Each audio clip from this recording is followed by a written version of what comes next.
Hey everybody, welcome back to another Hot Dabs Sessions live on location from Mendocino, California at the Yokayo Ranch. Today we're going to be joined by a plethora of all-star guests, and up first, the legend from the East Coast, moved to the West Coast, Christian from Counterculture. Christian, thanks for joining us. Yeah, it's great to be here. We've met over the years at this party every year. This is the harvest party, so this is a celebration of another year. You know, you made it through all the trials and tribulations, all the hurdles that we have to overcome as growers. It's inevitable that every year something comes up, so here is the celebration of making it all happen again. So today we're going to be celebrating the farmer, celebrating the plant, and celebrating the people that have the right intentions. And speaking of the right intentions, Christian, you're somebody that has the right intentions, moving from the East Coast, coming to the West, creating a name for yourself. Can you introduce yourself and just share a little bit about how you got started into the cannabis industry? Sure. My name is Christian Andreessen. I've been commercially cultivating for about 15 years now. Actually started moving packs back in New York in late high school years, early being out of high school. And so you were a broker before a grower. Yeah, definitely. I spent a lot of time in upstate New York. I was actually I got brought out to the West Coast from snowboarding. I used to compete professionally snowboarding, and it brought me out to Lake Tahoe. Lived in Tahoe, Truckee area for about 25 years. Most people actually supplemented their income by growing in the garages. So instead of a second job in California, you just blow out the garage. Yeah, 12, 14 lights in the garage. And, back then it's, $3-4 grand a pound, and, you can make a good little side hustle. So were you still snowboarding at that time? I was snowboarding, but not really competing. I started getting hurt pretty bad and had to stop. Did you notice cannabis helped with your recovery? I did. Yeah. A couple friends had this would be early 2000s, like 2002, 2005. I still had some friends making salves and things and kind of before the game. Yeah, a bunch of old hippies, always claiming, what this plant could do. And definitely helped with the pain management too. I had a couple pretty bad injuries. I had a 4th degree separation on this shoulder, so the only thing that was holding it together was skin. So, damn. After not wanting to be on Percocets or Vicodin, really just moved over to using more and more cannabis. That's amazing. And were you cultivating at that point yet, or were you still? No. Yeah. I started to go to school for computer science. Okay. So I've always been, a geek, a nerd, and was writing software, and then had a couple friends that were growing in their garages, and were helping me with the pain management and helping other friends that had cancer and things like that. So was just something I was drawn to really quick. It felt natural, felt like it just kept on bringing me, more and more, trying to get to know the plant more and more. And then finally put 4 or 5 lights in a spare bedroom and kind of started there. Now, did you have any intention from that first grow on actually turning this into your career? Did you know it was going to turn into that? No. It was a hobby. It was a hobby. It just, like I said, I felt like I was drawn to this for some reason. I couldn't put my finger on it.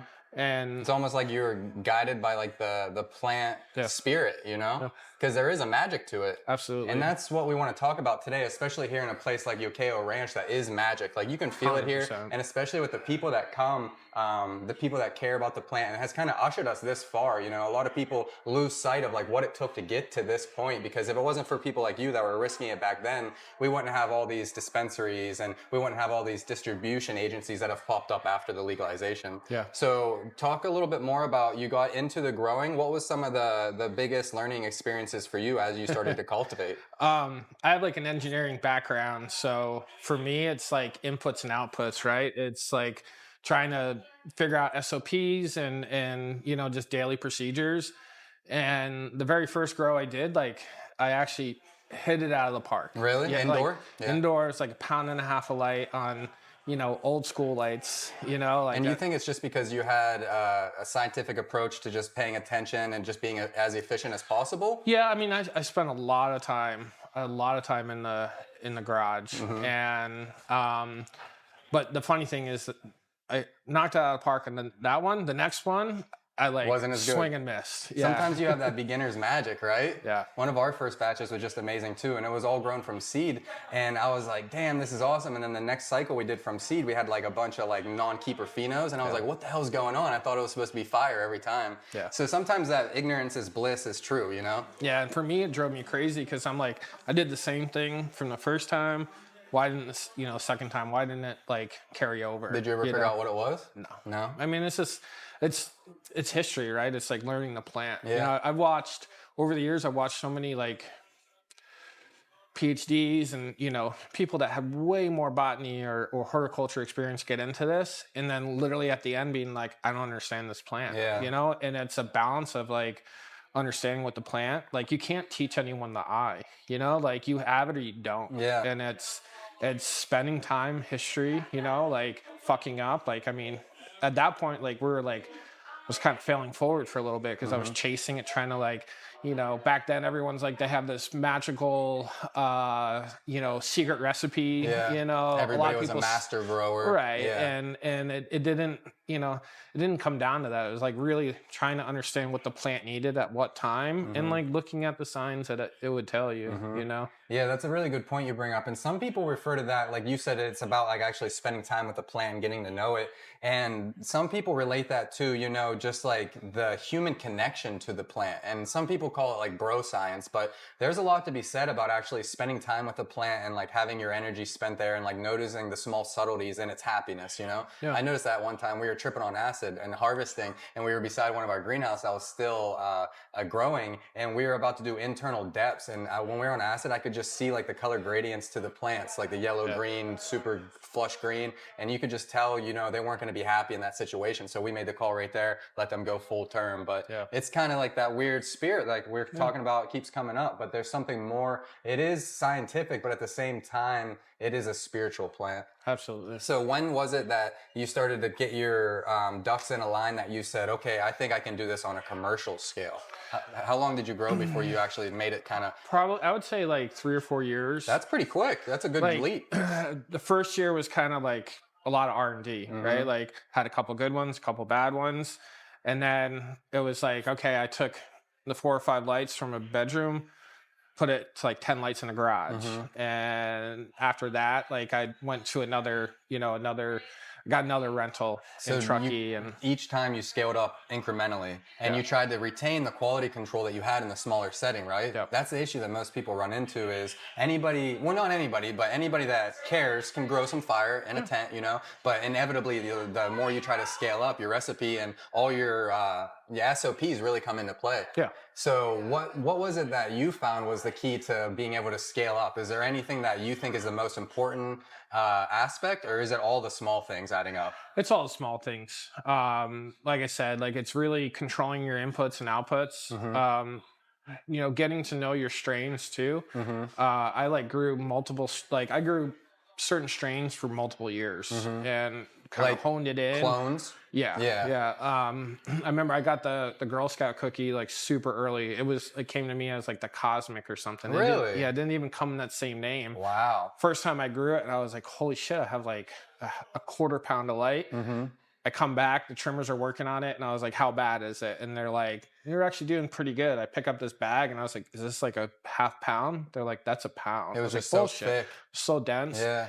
Truckee, Truckee's actually, it's kind of funny to say. I always thought it was bullshit coming from, I know you're from the East Coast too, and Truckee on average is the coldest place in North America. Really? Because at night in the summertime, it still drops down to the 40s. Really? So I used to suck cold air, and that was before like we had HVAC units and mini splits and stuff. Saving on energy big time. Right, and we would just run it through the garage and cool everything down, and just kind of learned, like the little nuances, from each strain. But it was kind of funny. Like early on, I used to vend a lot, and at that point, Tahoe had a couple dispensaries in South Lake. 215. Yep. Yeah. And then Sacramento at that point Sacramento had like 60 dispensaries.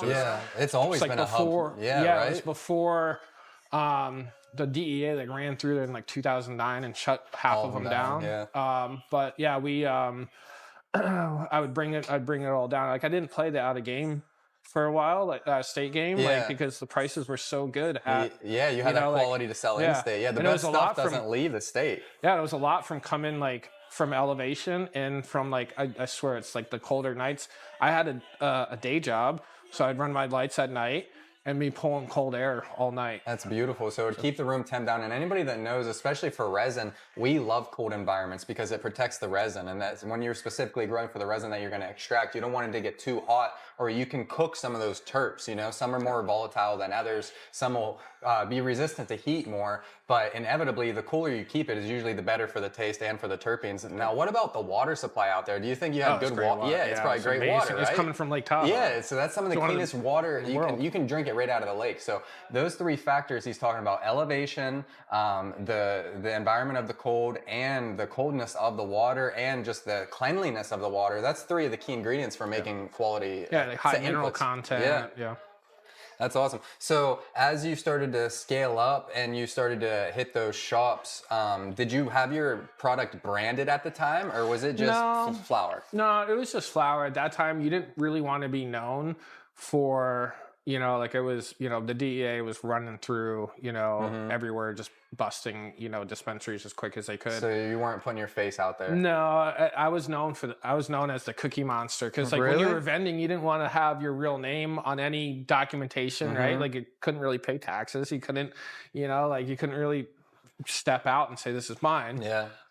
So I was known as the Cookie Monster. I grew, I had like 3 or 4 rental houses that, 10 lights at each place just growing cookies. Just blow them all out. Yeah. It was gorgeous. It was, so loud. Like I think, cookies was such a, a game shifting. It really was strain, like that genetic in specific, and then all the crosses that came out of that cookies camp. Like they did an amazing job with the branding, of course, but the actual strain itself, like, and whether you buy into the hype or not, like it's awesome to grow. It's dense, like you said. It has a good profile. It's pretty damn sturdy and resilient. Like it wants to finish. It's not trying to give out on you. So that really was a game changer. And then especially the prices that it could command, because you had people like Burner like rapping about it and making it even more relevant. Yeah, I used to take it from Tahoe, and at the time I had like a Subaru with a rocket box on the top. I'd shove 50 pounds. I've always wondered if there's pounds in those when I'm driving past people. I would shove 50 pounds in there, lock it, hide the key in case I got pulled over, Yeah. But I would You're just driving a car for somebody, officer. I don't know where the key is. I would go down. It was like, oh, it's my wife's car, like I don't know where the key to the rocket box is. Just getting groceries, officer. Yeah, I used to. At that time, I was vending at Purple Lotus in San Jose. No shit. They would buy. I mean, most dispensaries at that time they would buy like 1 or 2 pounds, maybe 3 pounds. I'd come down and they would buy 50 pounds at a time. And it was. I remember when I would first come to California, I'd go to the Bay Area, and it was just crazy, like how much was being moved through the shops, and it was good quality too. Yeah. Like the Bay Area was known, and I think it was a lot of that cookie influence, and then just the outreach of those genetics to the NorCal area. Yep. And NorCal in general has a lot of good genetics, that have been brought over there from everywhere. Yeah. Speaking of genetics, you're no stranger to genetics yourself. Yeah. You work on a lot of new breeding programs. Can you tell us a little bit about what you have going on right now with Counterculture? Sure. Yeah, I just released the seed line actually at Spannabis this last year with a collaboration with Terpogs called Zuava. Did some Zuava line, which is Zuava, yeah. So Skittles, guava. It's super, super fire, like great hash strain.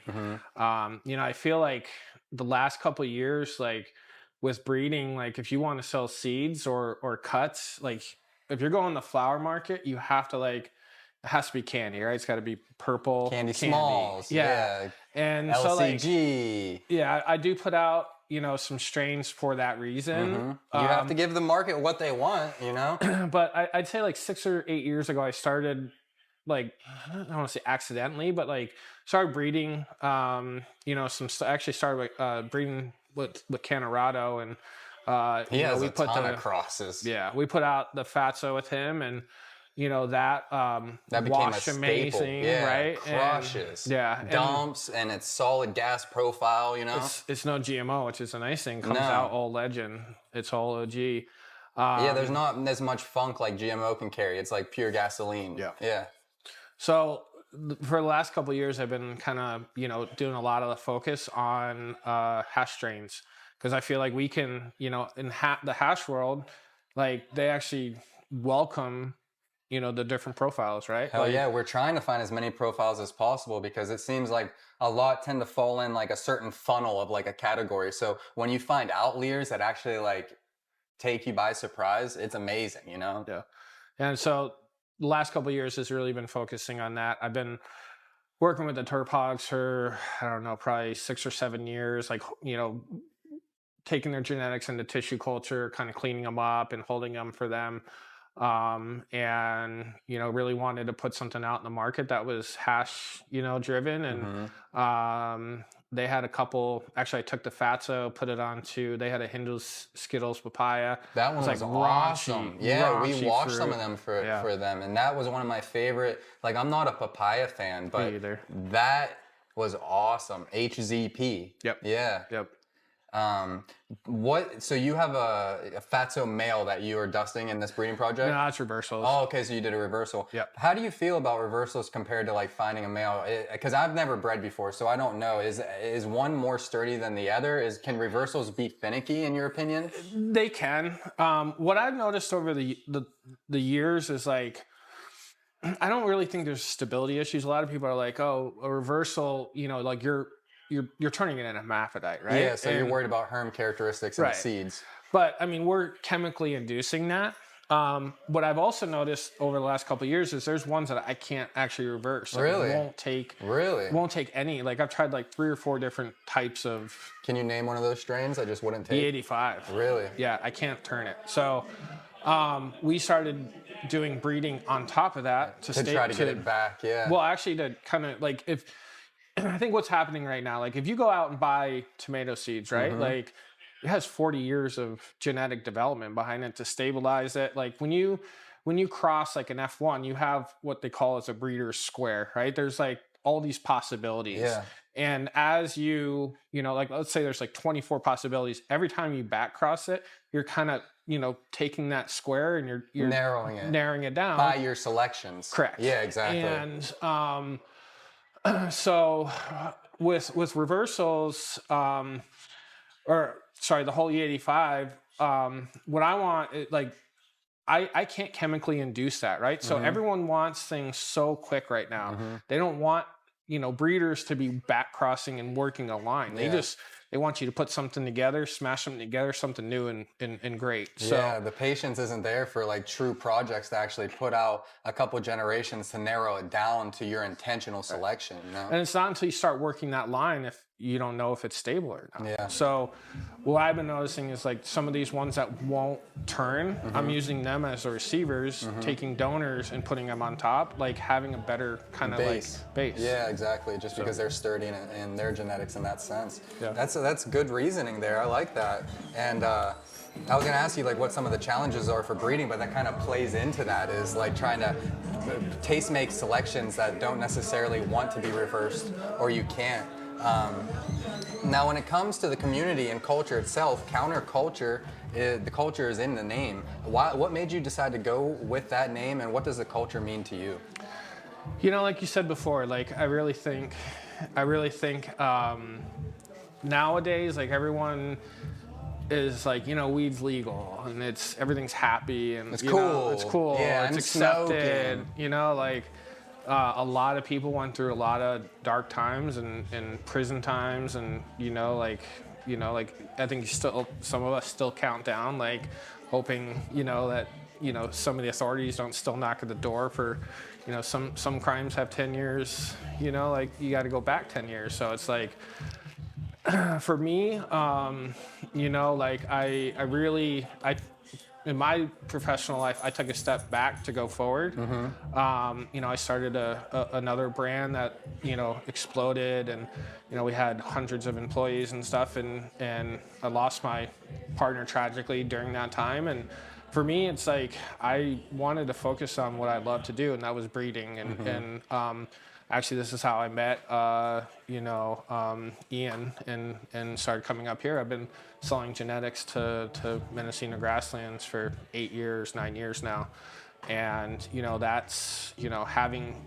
Like, it's cool to come to something like this because someone runs up, look what I did with your creation. That's awesome. And it makes me feel good. And, so like that's really has been my focus for the last 2 years. Like, I'm still, running a nursery, doing breeding, have about 30,000 square feet of cultivation, which I feel is like, I've had people working with me for like 10, 12 years. They're still with me. And, like they know how to run the day-to-day. They know my SOPs and I'm there to like oversee it. But, now I really want to breed. I want to do those selections and just keep, creating the magic. Yeah. And that's actually been giving me the opportunity to, travel the world and, see things in Morocco this year, see things in, Spain.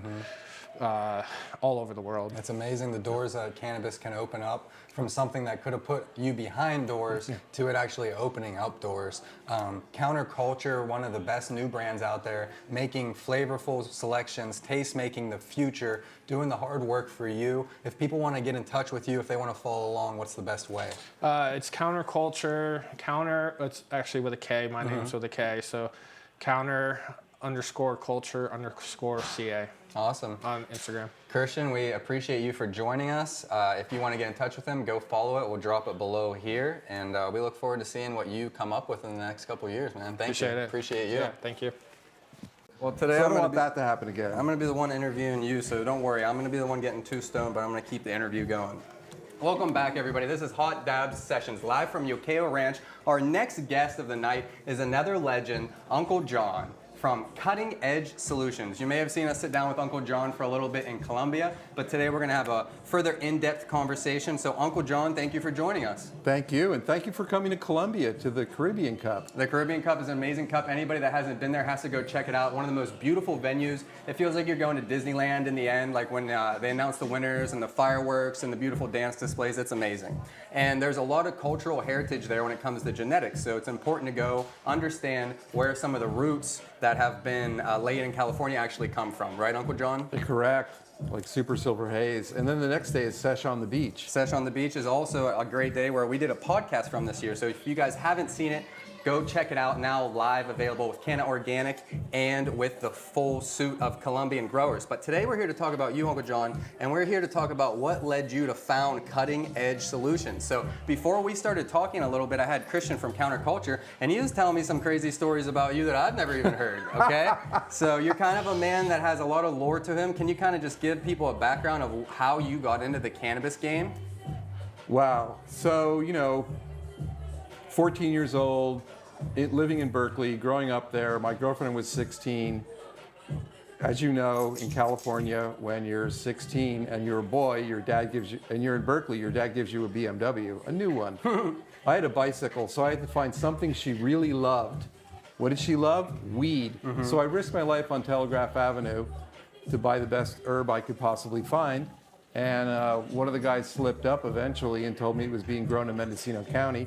Came up here in 1978 and started working for growers. So that was my entrance into the cannabis game. So you found out where it's actually being cultivated. You went straight to the source. What was it like as a 14-year-old coming up on the hills? Weren't you afraid of just being robbed? No, because I was already a city kid, so, I already had some street smarts, but I really wasn't ready for Could you chill mamas up? dirt road smarts, and dirt road smarts are different. I went up to a gate, and I expected to be invited into a commune, grow organic vegetables, grow herb. This is the back to play my land guitar. movement. Right, but like a lot of times I picked the wrong road or I picked the wrong gate, and it was... What, you just drove up and just went to random roads? No, I'm 14 years old. I hitchhiked. I had 2 cans of tuna fish, a tent, and a sleeping bag. I didn't really... A city kid, you don't really know how to camp. Yeah. And picking the wrong gate, man. You could get killed for picking the wrong gate. Well, yeah, that almost happened. Really? Yeah, Tell because us about that. I picked the gate that was a gate to PTSD Vietnam vet. And he came out and thought I was going to steal from him. I told him I just wanted a job and I could do roofing and do different things because I did things on the family house, right? And he said, well, when I come back from town, which was Laytonville, and that was Laytonville in 1978, so there was not a lot of time you would spend in Laytonville then. Yeah, this is before the boom of the trimmigrants and everything that actually made it poppin' for a while. Right. So, he said he would come back and kill me. So then I had a choice. I could either stay at the gate and be killed, or I could try to run, and then he would know that I was a thief, then he would kill me. But so I figured it'd be better to just stay there. And so then he brought me, he had an epiphany on the way back. Not to kill me right away. He was going to take me in and work me to death and then kill me. you. Yeah. But then what? You had a good enough attitude that he was like, all right, this kid's pretty cool? No, he was still going to kill me. But So what the hell, John? So back then, you just didn't know any better? Or there wasn't any way to like really meet people other than going up there and just trying to get to their property? yeah, I really didn't know anything. Yeah, there's no waiting in town, yeah. Definitely there's no waiting in town. Yeah. I mean, it's, Laytonville back then was a redneck town. Okay. You're an outsider. Yeah. They're highly suspicious. Yeah, They'll you look like a narc. Right. But you were actually young enough that maybe at least people knew that you weren't going to be a cop. Or did... Well, I had long hair. Oh, so you might have looked older. No, but they didn't like people with long hair, so they probably would have killed me. So they were resistant to the hippies coming up. Oh, for sure. Oh, I didn't realize that. Oh, yeah, I went into the 101 Cafe, and they threw me out. Just I had because long you're hair. a hippie? Yeah. Just because I had long hair. They didn't know any of my beliefs or anything. Yeah. But, I could have been a biker, right? But they threw me out. And later that became a grow store, and then I sold my products in there. And this is like 20 years later or more. And then I saw the owner coming out, and she was buying my products. So That's a full circle moment. yeah, so I've had a lot of full circle moments, in this industry. So you're 14, you go up, you get your foot into a farm finally. Who was the first person that actually took you in and took a chance with you? The guy who was going to kill me. Oh, he did? Yeah. So how did you not get killed?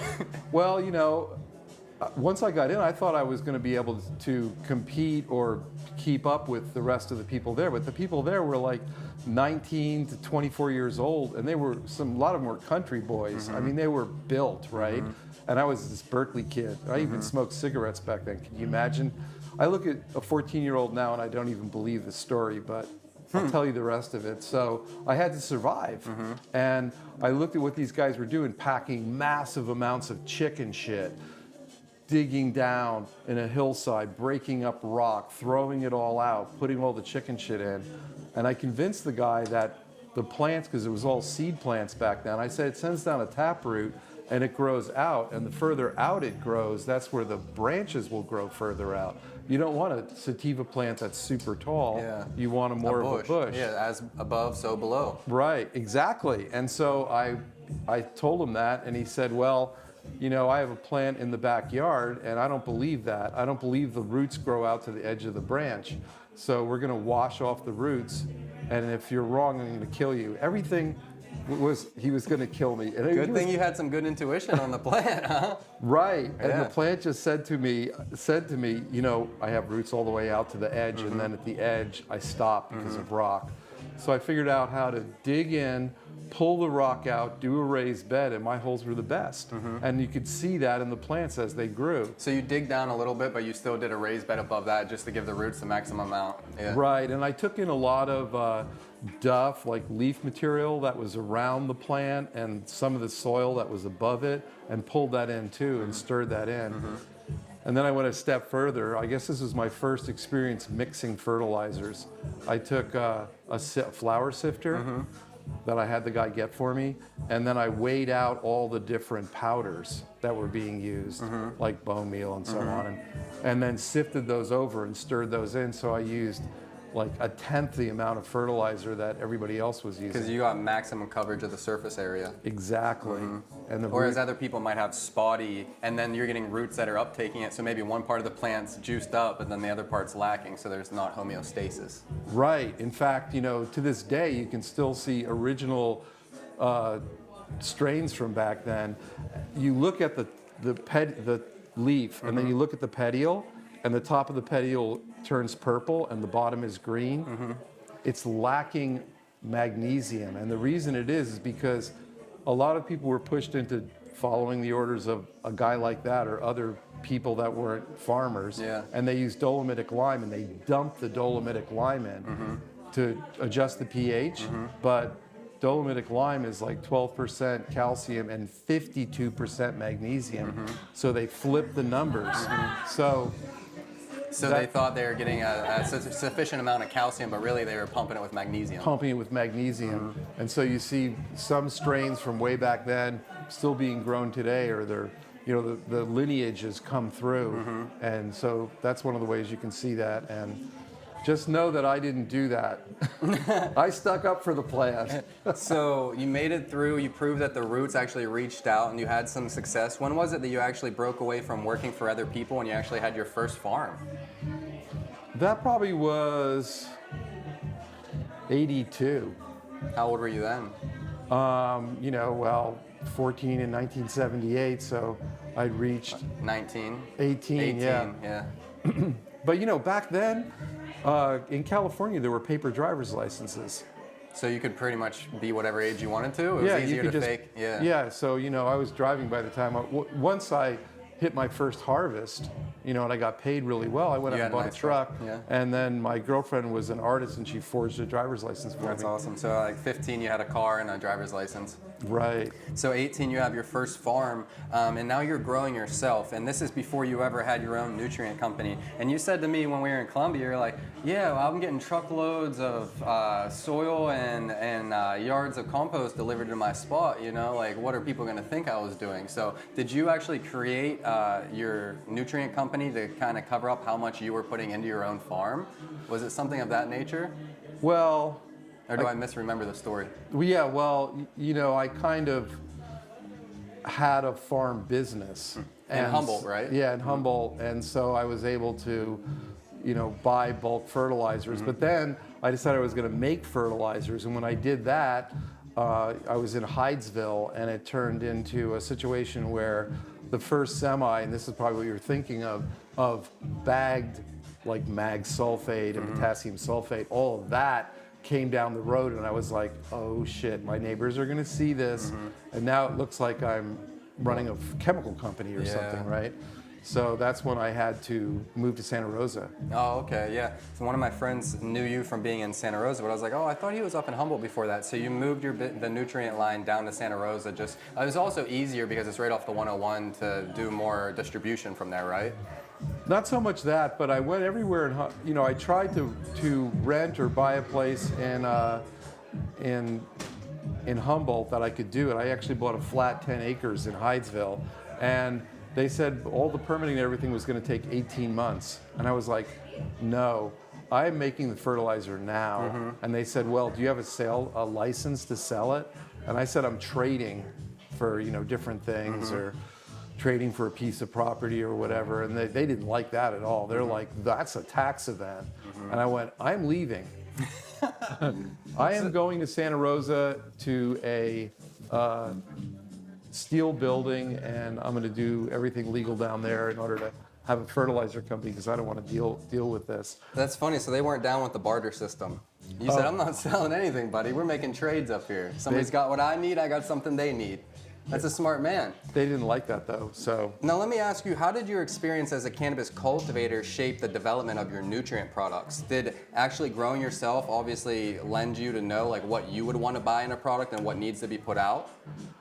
Well, yeah, you know, it's hard to really judge that, because you can look at a plant, you can look at the leaf formation, and until it's a flower formation, until you're smoking it, you don't know how good it is.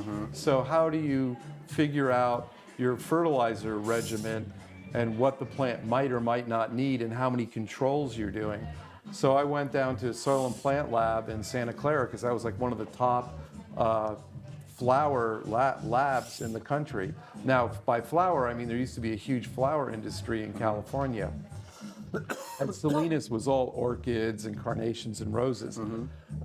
So I wanted to go there. I wanted them to test my soil, but I really wanted them to test the leaf. How was I going to do that in like 1982, 1983?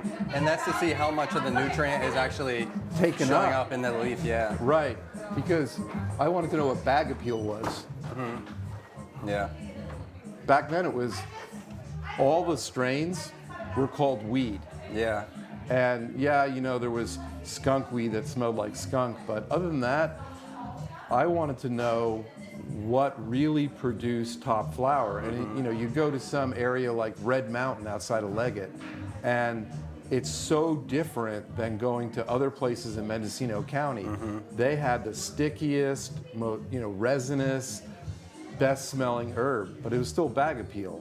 And so I wanted to actually put science to it. And the only way to do that was to take 20 grand and put it in a paper bag and shake it up, and then put my leaf samples on top and go down and have the lab director at the time, who I got to know, actually test it for me. He didn't want to. Just because this is way before there was any Prop 215, so it was still extremely illegal.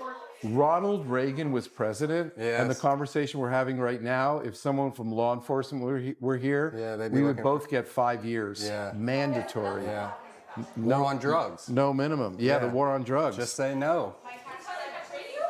Just say go.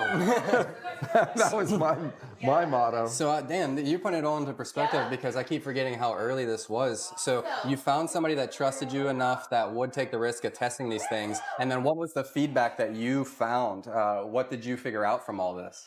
Well, I figured out that that what was really important, sure, potassium and sulfur. Sulfur produces more resin. I found that out in 1983.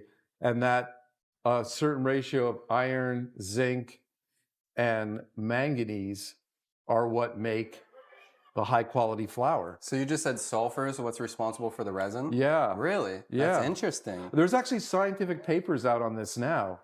I mean, I sent you one. You sent me a couple, yeah. I sent you one on Columbia because I thought that was, this is like breakthrough information. I mean, when PubMed, it's like Club Med, you actually have to pay for the written article. But fortunately, Reggie Weedman was able to send it to me. I don't know if you know who he is. He's Canna Country. Oh, okay. Yeah, I've heard of that, yeah. Yeah, he's won the Emerald Cup for his varieties. Big beard, right? No, the Canna Country Big Beard is Ted. That's his partner. Okay, yeah, I got what you're saying. Yeah, so you know those guys. Yep. Right. And, he... In the Colombian paper, it proved that the same phenotype, genetics will turn out differently depending on what terroir and what environment you're in. Right, where it's grown. Exactly.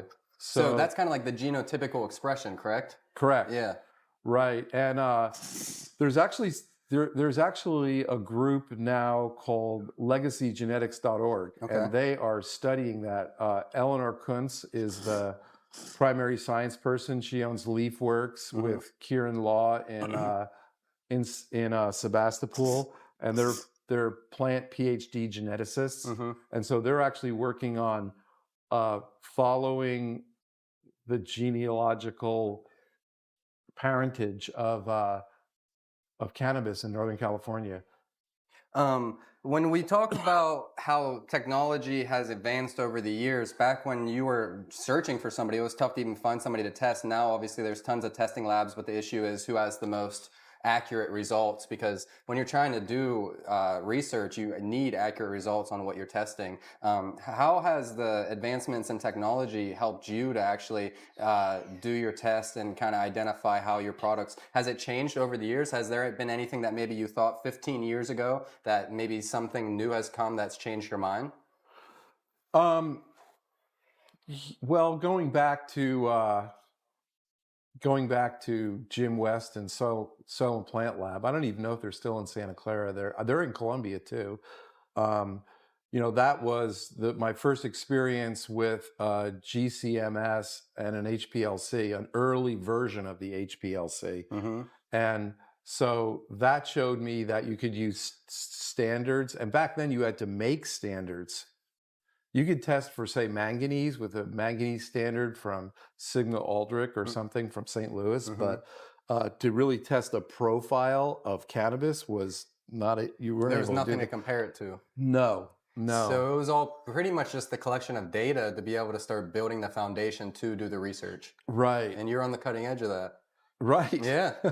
Right. And it's all because, I was bold enough to throw 20 grand, which I guess would be worth about $67,000 or $70,000 now. So that's a lot of money That for is a lot of money a to do kid to throw in research. a bag, Yeah. hoping that the person will pour it out Mm-hmm. to throw it out and not just crumble the bag up, because that's 50-50 chance, right? He could have crumbled the bag up because he smelt the leaves and thrown it out. But instead he poured it out. And once he saw all that money and he had 2 daughters that were going into college, he had a second thought. Yeah, that's amazing. So sometimes greasing the wheels are worth it, huh? Oh, yeah, well, In the name of science. in the name of science, taking risks, right? Calculated risk. Calculated risk, you could be wrong, but you learn a lesson from it. Mm-hmm. So what are some of you talk about learning your lessons, what are some of the biggest challenges that you have faced while you've developed your nutrient line and had your company? My biggest competitor is the government. Mm-hmm. The government takes a long time to register products, and it takes an unnecessarily long time. Mm-hmm. And then they question things. Like, for instance, I'll give you an example. So Uncle John's blend. There are 1 or 2 people that remember it came out in liquid form and it was dark Mm-hmm. and the plant amp was a light green. Mm-hmm. And one of those guys actually is the groundskeeper up at Ore Springs Road, who was the GC tech back in the day for Jim West at Soil and Plant Lab. That's ironic. And so he could, if he's there, he's probably at Ted's party.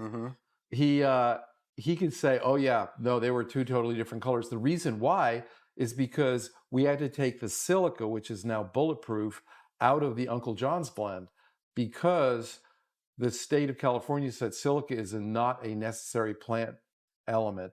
So they wouldn't even let you add it. No, and I had like almost 300 scientific papers. Obviously, I did all this presentation. They said it's only good for horsetail, growing in wetland conditions, and on and on and on. Well, now it's totally acceptable. Yeah, it makes it more stable to high temperature environments, and it helps them to uptake water, right? Right. Yeah. Right. In fact, Christian, who was just here, when he was running Finest, he had 3 acres of pheno hunting going on and big plants, and they denied power because PG&E decided they were going to go bankrupt and keep $1.5 million of their money, and they decided they weren't going to put power in. And then the state said, our big competitor said, you can't have a generator to run fans. So he was running like lava cake that he was growing, like those huge buds in like 140-degree greenhouse temperatures, right? Cooked, yeah. Cooked. But because he used bulletproof and he used our line and he used Hum Tea, the plants made it and everything was fine. But, it's one of those things where you're a farmer and you're just like watching the temperature go up and wondering if this is your last day of growing. Horrible. Yeah, it is. And that's one of the environmental concerns, that sometimes things can be out of your grasp, even though it should be. As you talk about, like, even if you try to make the preparations because your environment's going to be hot, sometimes the state can actually get in between you and a successful cultivation. It's not always just having the right plan or the right intention. You actually have to have a little bit of luck with the government agency that's now controlling this plant that has been outlawed for years. So a little bit of an oxymoron. Yeah, for sure. I think you just hit it on the nail on the head. Now, I wanted to talk a little bit about your community engagement, because Cutting Edge is one of the biggest supporters of community events. Reggae on the River, Sesh on the Beach, the Caribbean Cup. So not just here in America, but even places that you have friends and you feel passionate about supporting. Why is it important for you to give back to the community as much as you do? The community is what created me. You know, back then it was, you know, I talk about this Vietnam vet wanting to kill me. We became friends, you know. I mean, none of those people that I work for are still alive. They were in their 40s then, and I was a kid. But, you know, the way it worked, the way a lot of people that you see have ranches is it was an apprenticeship program. You know, you worked, you trimmed. If you were good, you got to start the plants the next year. You got to dig holes, you got to plant. And within 2 years, you were asked to be on a property deed.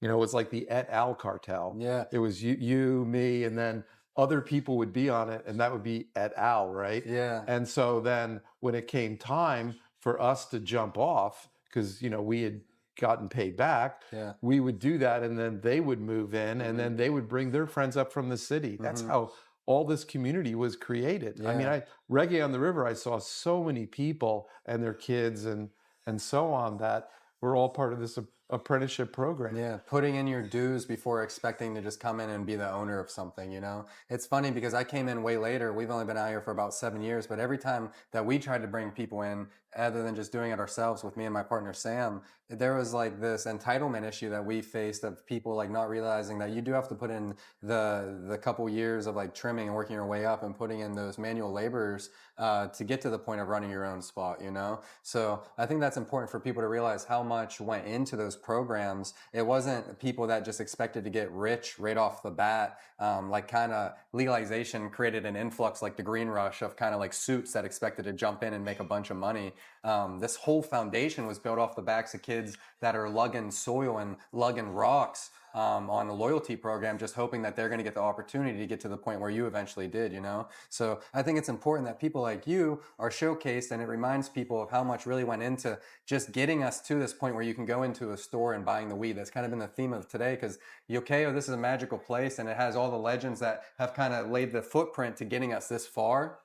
And it's important as we continue to get further into the legalization that we don't fall prey to just the big marketing budgets and these brands that put a fancy coating on things that they actually have no part in creating, you know? And I appreciate everything that you've done for the community because you give back so much. I think it's crucial that we show our appreciation. So I just want to say thank you, Uncle John. You're noticed, and we really appreciate you as much as you guys do for everything that, or people are around you and people that you hope to see succeed. We appreciate it. Leaving thoughts, what would you like to see within the industry? Would you like to see any changes, or what would you hope to accomplish? And how can people get in touch with you if they want to follow along the cutting edge solutions? Well, my IG is Uncle_John222. Angel numbers 222. Yeah, so I don't. What would I like to see? Well, one of the things we're doing with La Coupe del Caribe Foundation and Cutting Edge is we have a class at the National University, which is their equivalent of the UC Davis in Bogota, and we have a greenhouse and we train agronomy students to grow cannabis. You were telling me about this. You funded a greenhouse down there in Colombia for these kids to be able to cultivate. Right. And you had one of your students out there running it while we were at the competition. Yeah. and the whole university was on strike. Yeah, and you had one guy holding it down because the plants aren't on strike. No. Plants don't go on strike. And he had worked in Southern Humboldt before, so he knew about helicopters. But he gets PTSD like we do. So he had to bring the other students in to help him work on the plants, and they had to sneak in, you know, over the wall, barbed wire, helicopters flying around. What do they call the people that do that? What do they call the people that cross the picket line? Scabs? Is that what? Yeah, they had to be scabs to water the plants. That's funny, dude. They had to be us. I know. Back in the day. Yeah, I've had to do that during like fire evacuations. The fire department wouldn't let me to my property where I had plants. Oh, yeah. So I had to sneak up a dried up creek bed to get to the plants to water them. But once again, government, Uncle John, coming in between me and my plants, just trying to get them watered. Yeah, I mean, it's not just us, it's every farmer, you know, all along the way. The government has not been that much of a help. No. And, you know, you're asking me how would I change that or how would I guide that? I'm not sure, but in Colombia, I started this project where we're now This semester, we're using Counterculture seeds. Last semester, we used Black Tuna Seed Company seeds. Shout out CV420. Yeah, Carlos. exactly. Carlos. Yeah, with Daniel and his cousin Mauricio helping us. Amazing team. Carlos and I are the La Coupe del Caribe Foundation, because we do love to do things for the community, but we want to lose less money. And by being a nonprofit, then the government is not necessarily your partner. So that's where we lose less money. Yeah. Yeah, you guys are doing an amazing job at elevating the culture down there. Going to the event in Colombia was really eye-opening to see how passionate people are about not just cannabis, high-quality cannabis. Yes. You know? Like, they don't want just, like, ditch weed. They want to actually experience what we are doing, and to the highest extent. And they're doing it down there, too. They're cultivating to the highest extent. They have people entering contests, finishing top 5 in the world. So it's amazing to see the impact that you guys have already had down there. And I look forward to seeing the impact that you continue to have. Anything that you want to leave the people with before we wrap this up, Uncle John? Let you get back to the party. It looks like it's popping out there. Yeah, for sure. I would say just go for quality. Whatever you think that you like, 10,000 other people are going to like it. You'll definitely have a market. And with quality comes yield. And just like all these terpene studies that are going on now, that's why you like it, because it's a certain terpene profile. Just like food, it's spiced a certain way. So keep on growing. Keep on growing, keep on going for quality. Thank you, Uncle John. We appreciate you for joining us. Thank you. Another good one, another banger. All right, everybody, welcome back to the next guest. Today we have a legend, a local legend from Mendocino, right up the road in Willits. We have Jesse, founder of Sticky Fields. Jesse, thanks for joining us today, dude. I appreciate that a lot, man. We appreciate everything that you do. So today we're going to dive into a little bit about what exactly Sticky Fields is. I think you can probably guess how he gets his name, and some of the things that you're passionate about. So first and foremost, can you just tell us a little bit about who you are and what Sticky Fields is? I'm just a guy on a hill, actually. I don't think that it's anything special of who I am. I'm a guy that loves weed and grows weed at home. And yeah, I'm Jesse from Sticky Fields. I created Sticky Fields some years back ago, and I followed this movement of cannabis. And the Sticky Fields, obviously, if you can guess, it's probably nicknamed after your Sticky Fields. If you walk through it in the right time in October, you may get some arms that are sticky. You may get some fingers that are sticky, right? You get everything gets sticky, man. Everything is sticky. The clothes are going to be, it's like a static cling to everything, you know? You never know. You're going to be walking into the grocery store with leaves that you didn't even notice. Yes, sir. Yes, sir. So Sticky Fields, if you guys are if you're unfamiliar, he's a legendary sun grower in Mendocino, like I mentioned. So sun-grown cannabis full term using the terroir of Willits, California. Can you tell us a little bit about what you believe are the key benefits of sun-grown cannabis? Oh, with cannabis grown in the sun, it does depend on the region you're in. And I believe where we're at grows some of the finest cannabis in the world because of the distance we are from the ocean. In Willits, we have a ridge line that holds back morning fog, and it spills in and fills the whole valley beautifully. And where I'm located on the east side of that valley, on the foothills, to where that fog bank beats up against it like a beach line. It's beautiful. So it kind of stops before your field becomes engulfed in the fog? Yeah, it hits ripples all the way in, you know? And the ridges look like islands, don't they? Yes, it's gorgeous. It's cool. Yes. I'll pop a picture in the edit from, we see the same thing from our ridge. Now tell us a little bit about the specifics. Do you believe your elevation plays a role, or it's more that environment or that microclimate? Because you can live in a town and have a different environment from somebody that lives right across the ridge from you. I definitely believe in the microclimate, and that's what I see at my place, with these ridges that hold in on each side, fog banks on each side, and that ridge top where you're growing on is above that, you know, and it gets to that marine layer is what that fog is. So you're getting that foliar feed, and that's coming in right now too, because you can feel the cold right now. It's coming in right now. Right up the valley. And we're getting it right as our buds are nice swell, and so it's feeding them, you know what I mean? So I believe it's adding a lot of nutrients to the bud itself. Yeah. naturally occurring. So you're working with the environment and not against it. And that's where kind of identifying the right strains to work within your environment is important too, because not everything wants to grow everywhere. What have you kind of noticed through your trials and tribulations over the years, or tribulations? We're 10 dabs deep. We're gonna have a dab counter in the corner. But what have you noticed in your selections? Do you pop seeds and try to find things that are specifically well performing in your microclimate? I like to breed on my property, and I like to use the seeds that I breed on my property for sure. And I look for things that I like to smoke, really. And I noticed that the more I breed with my own work, the better my genetics are. I can get some earlier genetics, because right now I'm going to be harvesting in a couple weeks. So That's awesome.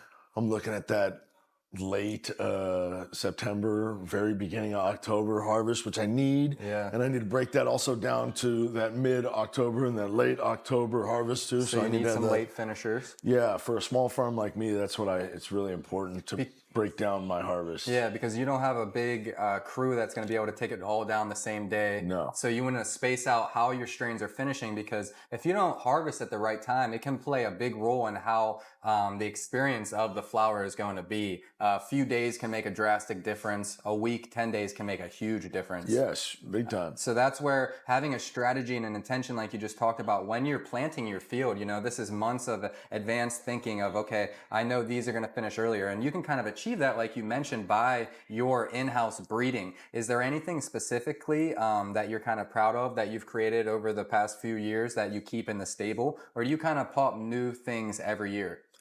I pop new things every year, mostly.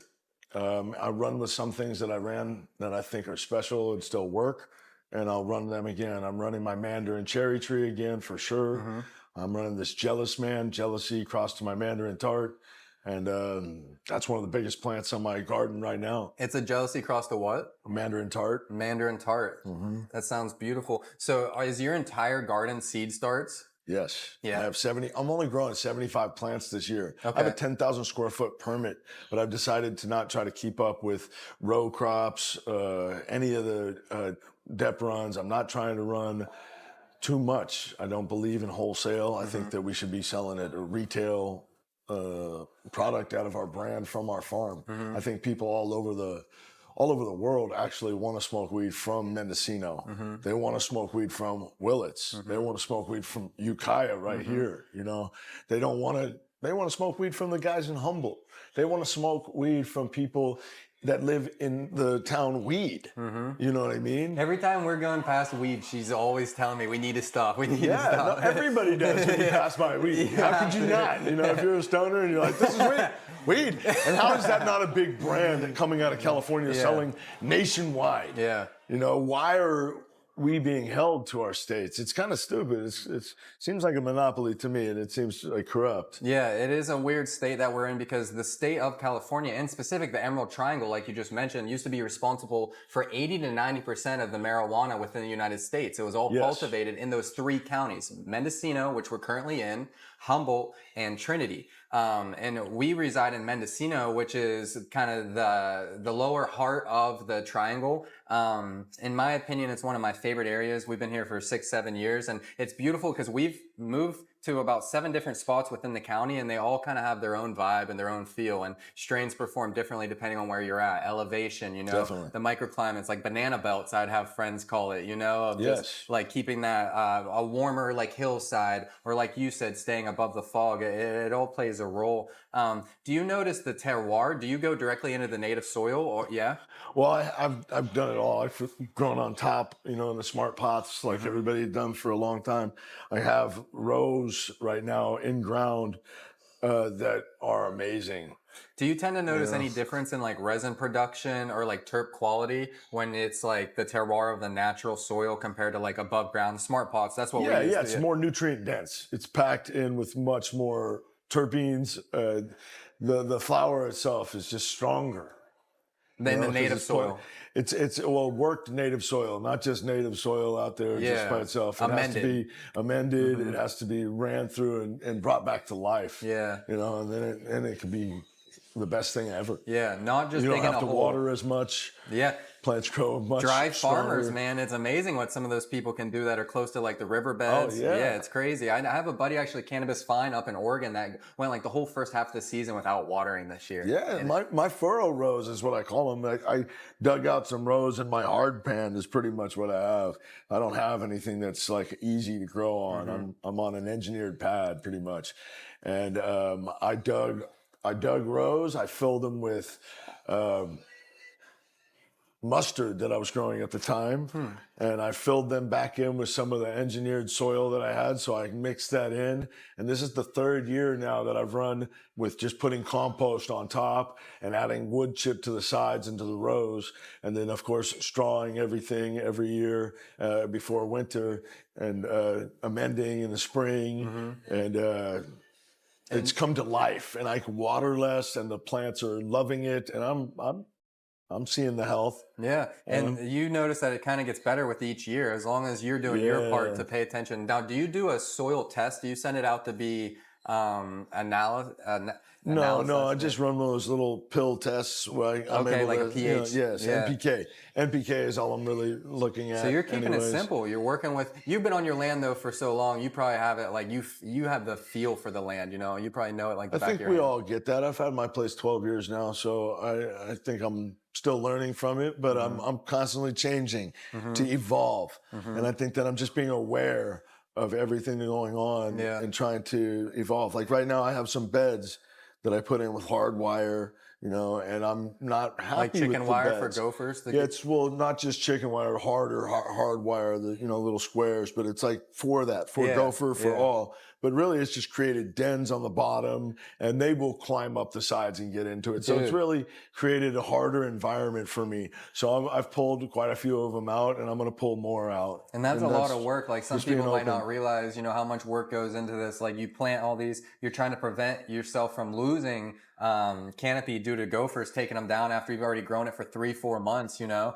And then in the end, you might find, oh, this is actually not ideal for my specific circumstance, and you have to do even more work by removing them. But you're not lazy. You will recognize the issue and you change it, you know? Yes. That's the biggest thing. Well, that's what you have to be when you're gardening or sustaining or trying to learn to do all of this, where you're trying to just have your own. I like food too, so I'm growing a lot of food on the property and saving and trying to learn that aspect of providing for myself. Weed has brought me kind of into that. As a young kid, I started growing weed just to have my own weed, you know what I mean? And I source, turned it over as well. You've become an actual farmer. Yeah, well, at least like a self-reliant when it comes to certain things. Not everything I can, but I'm trying, put a big dent. Yeah. So you're growing fruits and veggies out there too? Tons. Yeah. Yeah. And you mentioned sustainability. I was going to ask you, what are some of the sustainable practices that you employ in your cultivation methods? You just mentioned that beds that you've built, you've actually retained water in it so you don't have to water as much. Is there anything else that you do on your farm to be sustainable? Well, I just got chickens in the last 2 years, and I implement the chicken waste, of course, into the garden. Single source in your nitrogen. We have neighbors that run cattle on my property, and I always let them around, and you throw some hay out. You definitely get a lot of manure to add to the compost pile. My compost pile is definitely cracking, and I move that around every year into my garden. That's a necessity, having that compost pile, which is a lot of garden waste, and then adding things like leaf matter from the forest, which is really important, I think, to add in that local, almost like an IPM, I guess, getting that. Yeah, it's local, almost like a catalyst for it to grow off of, right? And it likes leaf. DNA input. It likes leaf. To me, it likes that brown leaf that you get like off your manzanitas, your oaks. And are you talking about like a top, almost like a cover crop? Or? On your compost piles, adding this every, when it's in season. Like following the seasons, I think is kind of important, right? And natural cycle of things. Yeah, and I think we just flow with it. You know what I mean? When your manzi tree is giving you all that that nutrients, sweep it up, put it in your pile, put it on your beds. Yeah, add it to it. I think that's a great point that you make, because that's working with your environment and that's not overcomplicating things. I feel like sometimes, especially with the industrial wave of cannabis, there's so many people trying to sell you their method as being the way to do things. And you can kind of get engulfed in like chasing like all these trends as opposed to just getting to know where you're at specifically. People can spend a lot of money at a hydro store. A lot. A hydro store can get you hard, you know what I mean? Especially when you're a new grower and they're like, you need to add A and B. Oh, now we have a C. And you need a silica. You need a CalMag. You need, and then it's just another list of sugars. And here's some more. And then you have to spray your plants. And then it's like, and then holy you need shit. all these machines to harvest. This is not the big boofer 10,000. You know, it's got 7,000 blades. Yeah, man. I that was one of my issues when I first came out here. Simplify it. I thought, keep it simple, stupid. KISS. You know? That's a great way to be. Because you can get overwhelmed, and this day and age, there's already so much overstimulation coming at you. Like if you're in the garden, enjoy that time with the plants. You know, you're supposed to enjoy what you're doing, and it's supposed to create enjoyment for other people. And I feel like that's something that your cannabis does. You know, whether it's the intention that you put behind it or just that quality of the inputs and the soil that you've used, it definitely carries through to the product. And it's a product of Mendocino, like you said, an area that should be known for exportation throughout the world, but it's not yet because we don't have federal legalization.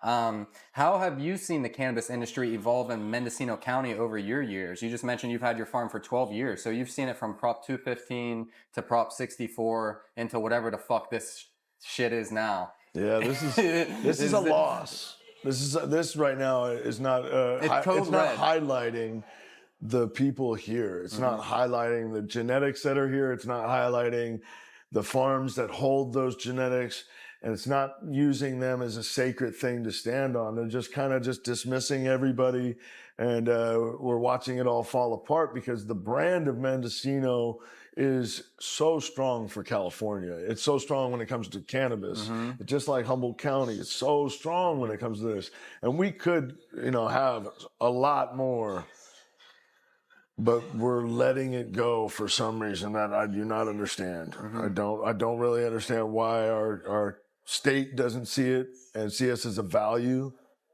I don't see that. If we had our own rights, if the federal laws changed and we were able to sell directly all over the world, all over the states, all over our country, I think we would have a lot more strength, especially if it was coming from small farms and you didn't have to get something that was maybe grown indoor in your Florida place. Maybe this is something that you're like, I want something that's grown in the hills of Mendocino, California, where the fog line, banks in, they want it. They want that. Why?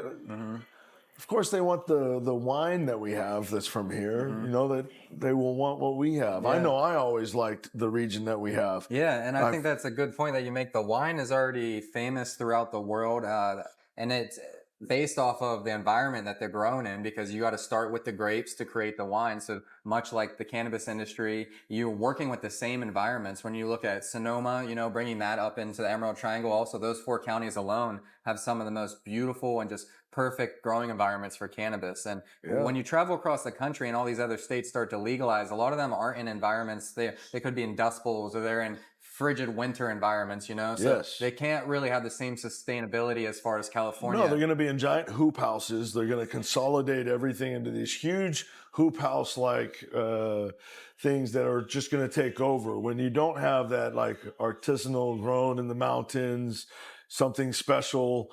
This is grown down in flats, agricultural land. It's grown in rows, and it's grown under plastic, and it's sprayed consistently, and it's not grown in a diverse environment throughout Mendocino, throughout like little acreages. Little acreages could produce quite a bit, especially at the price they sell weed at the stores. You look at an eighth, $25 at a store, a farmer could sustain quite a bit off 100 pounds of weed sold in eighths. If they were more of a direct-to-consumer availability. And they would be able to sell out all their products because Mendocino is valuable. You don't see any people in Napa and Sonoma County that have vintners that are struggling because they can't sell their grapes, or they can't sell their wine because they're able to sell direct. They're able to sell they're not as regulated as us. They have those boxes that they can send them directly to your house all over, membership boxes, or you can get them monthly. I just saw some areas like with delivery services within California, you can get somewhat of a delivery service, like a membership box, but it's not national yet. And when it opens up nationally, that's when these small farms are actually going to have the ability to sustain based off being able to market themselves to the whole country and not just to one state where it's already severely overproduced to the tune of tons of pounds just being produced more than the market can consume per year. Oh, we're producing twice as much at least. It's 2 to 3 it's times way too much, and we only have so many networks that we can actually sell to as farms. Farms are struggling because they are not able to sell. They only can sell to certain people. This is a rigged system. It's making us sell directly through distributions and retails only. And how many retails and distributions do we have in California? It starts to get bottlenecked at a point, and a lot of people have to deal with unfortunate circumstances of getting their product, putting it into the hands of distros on terms or dispensaries on terms, and not always being paid for their hard work. So it's one of the worst aspects of it all. You can do it all right, have a successful harvest, overcome all the odds when it comes to the environmental factors. Just the fires alone, you never know when we're going to lose everything, or a whole harvest of smoke damage, Yes. So even when you pull it off, it's tough sometimes because the system has these kind of bottlenecks of delivery or distribution services. How many are there, and then who can you actually trust to pay you, and then actually putting it into the hands of these shops, and which shops are going to pay you back and not care. We've seen a couple corporations go on, CEOs be caught on camera as saying, they're specifically intentionally not paying the smaller farms back because they know they can't do anything about it. And so some of these dispensaries just make a living off of knowing they can take things on terms and not pay people back. So they don't have anything set up for us to protect the actual grower. But they have it set up to collect the tax money. Yes, of course. Yeah. They want their money. So it's one big thing to keep in mind when you're looking at the true outlook of the cannabis scene. It's not all butterflies and rainbows that sometimes it's made out to be by influencers. These are important issues that everybody needs to know, because if it's a slippery slope of establishing a foundation of things that actually weed out the people that made this so special in the first place. And if we don't speak up to what's going on and try to have a platform to have a solution, then nobody will. What are your future plans for Sticky Fields? What type of message or philosophy do you hope to convey through your work? Oh, man. That's a loaded one. That's a good one, man. I don't know if I have a philosophy or I want to give anybody any philosophy or try to be that to anybody. I know that I'm living life for now at this moment in time. I'm slowing down. Sticky Fields has changed and evolved so much in what I do. And I consider myself Sticky Fields. I consider my garden Sticky Fields. It's my home. And it is, like I said, it's evolving into family and much more. And I only have 75 plants this year. There's some bangers, but I feel like I'm not really chasing the industry anymore. And I'm settled down. I got a good permit. I finally got my permit. I'm one of 23 people out of 1,300 people in this whole county that got their full permit. And that is insane to me that only 23 people have a permit in Mendocino County out of 1,300 people I've seen try to get into our program. And it's sad. That's an amazing percentage. And it shows how hard it is. Even the people that have tried, the county says, guys, you can do it now. Just come in, just get it started. And then you see how many people can't make it all the way through to the full stretch. It's unfortunate, but it is also an achievement that you have done that. So you should be very proud of that. And you have done it in the right way with sun-grown material. You're not poisoning the environment, and you're sticking up and building a brand for the county that has been risking things long before the green rush. So I think you have a lot to be proud of. Thank you. If people wanted to get in touch with you, obviously they can follow along. I know you go live a lot of the mornings, so if you guys want to check out his garden, you go live, you light up some joints, you bullshit with the live. How can people stay in touch with you if they want to follow along the Sticky Fields journey? You can go to stickyfields.com and sign up for my email, and you can get a newsletter from us knowing when and where to see me, meet me, find my product, find seeds, any of the things that I do. You can find me on Instagram at Sticky Fields. You can find me on Facebook at Sticky Fields Inc. That's the best way to find me. Yeah. Thank you, Jesse. We appreciate you. If you guys are at home and you're wondering, how can I get my hands on some of the Sticky Fields? If you go to your local shop and they don't have it on the shelf, speak up. Tell them, hey, I want to see some sun-grown from Mendocino. I want to get some Sticky Fields on the shelf, you know? If you speak up, they will listen and they will reach out. So you do have input into what's going to be in your dispensary. Very true. So you just have to ask for it. And the first step is being educated on what's out there. And this is a premium product with history. So Jesse, thank you for joining us. We appreciate you. Appreciate it. Another good one. We're on a roll today. Dude, thank you. Welcome back. Our next guests are two legends from Humboldt, Jason from Ridgeline Farms and John from Huckleberry Hill. Guys, thanks for joining us. Yeah, thanks a lot for having us. We appreciate it. Thanks, Mendocino Grasslands, for having all of us. I've been trying to meet you guys for a while, so luckily Ian had the place to bring everybody together. As we talked about this evening, we've had a lot of legends on the show, and we have two more here today. We had to pull up an extra chair because these guys are such a big deal. So today I want to talk a little bit about what's going on up in Humboldt, because we're Mendocino based, so we tend to stay down here, and I know the regulations can change drastically from county to county.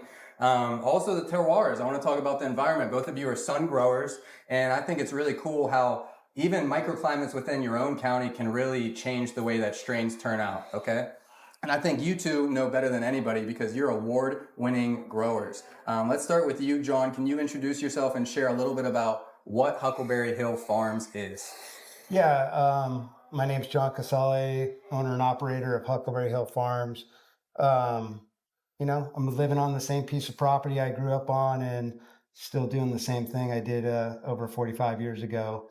And just really want to bring the best possible product I can and really share these legacy genetics from my past with the world. Mm-hmm. And yeah, found some pretty good strains to share so far. You guys have found some really cool strains, just like that one that's on your hat right there, White Thorn Rose. Also the Riddles from you guys. And it all has a really cool backstory that we'll get into. Jason, will you introduce yourself and tell us a little bit about what Ridgeline Farms is? Okay, disclaimer, we were supposed to do this podcast like 4 or 5 joints prior. So yeah, you know, I'm Jason, co-founder of Ridgeline Farms, you know, just a small family-ran farm in southern Humboldt. I grew up there, been there my whole life, and, you know, growing weed is just really big part of my life. It's more than just a brand. This is literally what I've been doing forever. You know, as the market, as all of a sudden, you know, we all jumped into brands about, 8-9 years ago, it all kind of changed from just being a grower from the hills to all of a sudden, you know, marketing each other and, you know, branding and collaboration and different things like that. So, you know, these last 8-9 years have been a complete different deal. But, you know, the cool thing is parties like this, you know, we would not be meeting all these people if it wasn't for weed, you know? It's amazing the doors it can open up. We were talking about that with Uncle John. You can, from the past and still in some areas to today, you can get locked behind doors, but cannabis can also open doors for you and take you to places that you might have never thought it would. Met so many good people throughout the last few years. You know, I think that's kind of the highlight for me. I mean, there's been so much so much, you know, we cuss on this thing. There's been some fucked up times, you know, and so I think, okay, yeah, you know, honestly, the highlights for me are getting to meet all these new people, you know, getting to get our weed out to the world. You know, there's a lot of good. I mean, we could go negative with this, but we're going to stay positive tonight. Yeah, we talked about that with Jesse. It's better for us to stay positive. We did, like, you have to acknowledge what's going on or nothing can get fixed. But at the same time, we have to have our optimism. And especially, I tend to agree with you on, I put a lot of emphasis nowadays, especially as I get older, on just appreciating the experiences with like-minded people and people that, you know, are passionate about the plant and doing things for the right reason, you know? So I appreciate you guys for joining us. Let's talk a little bit about, you just both mentioned that you're born and raised, you've been on the same property, you're Humboldt born and raised. What does it mean to you to actually stay in the area that you were born and raised in and still try to bring that attention to Humboldt grown weed? Why is that important for you guys? You know, for me, it's the community I grew up on. That's the community that we had to rely on one another with our lives for decades, especially when it came to enforcement and eradication teams. And, we built the community of Southern Humboldt through the cannabis growers, through the family that we all became to one another. And we built the technical rescue team, the volunteer fire department, the schools. So we built our own little magical land that I think people came to for as much as they came to that place for the cannabis. It was the community that's really magical. Yeah, man, 100%. I mean, I basically left. I lived way out in the mountains, and parents split up at a young age, and I left home by the time I was 15 probably, and I was just didn't want to be way out there, and just bounced around with so many different people throughout the community, and everybody took me in. We were all a big family, and so from there I got to know people from the east, the west side, the south side, all over, our area. And through all that, I just grew so much love for the community in our area. And I'm kind of like, my dad he would always stay here. My mom would go visit the family in LA. Now I'm the same. I just like staying on the hill, and I love home. We have fishing, we have the mountains, we have, we have the best weed in the world.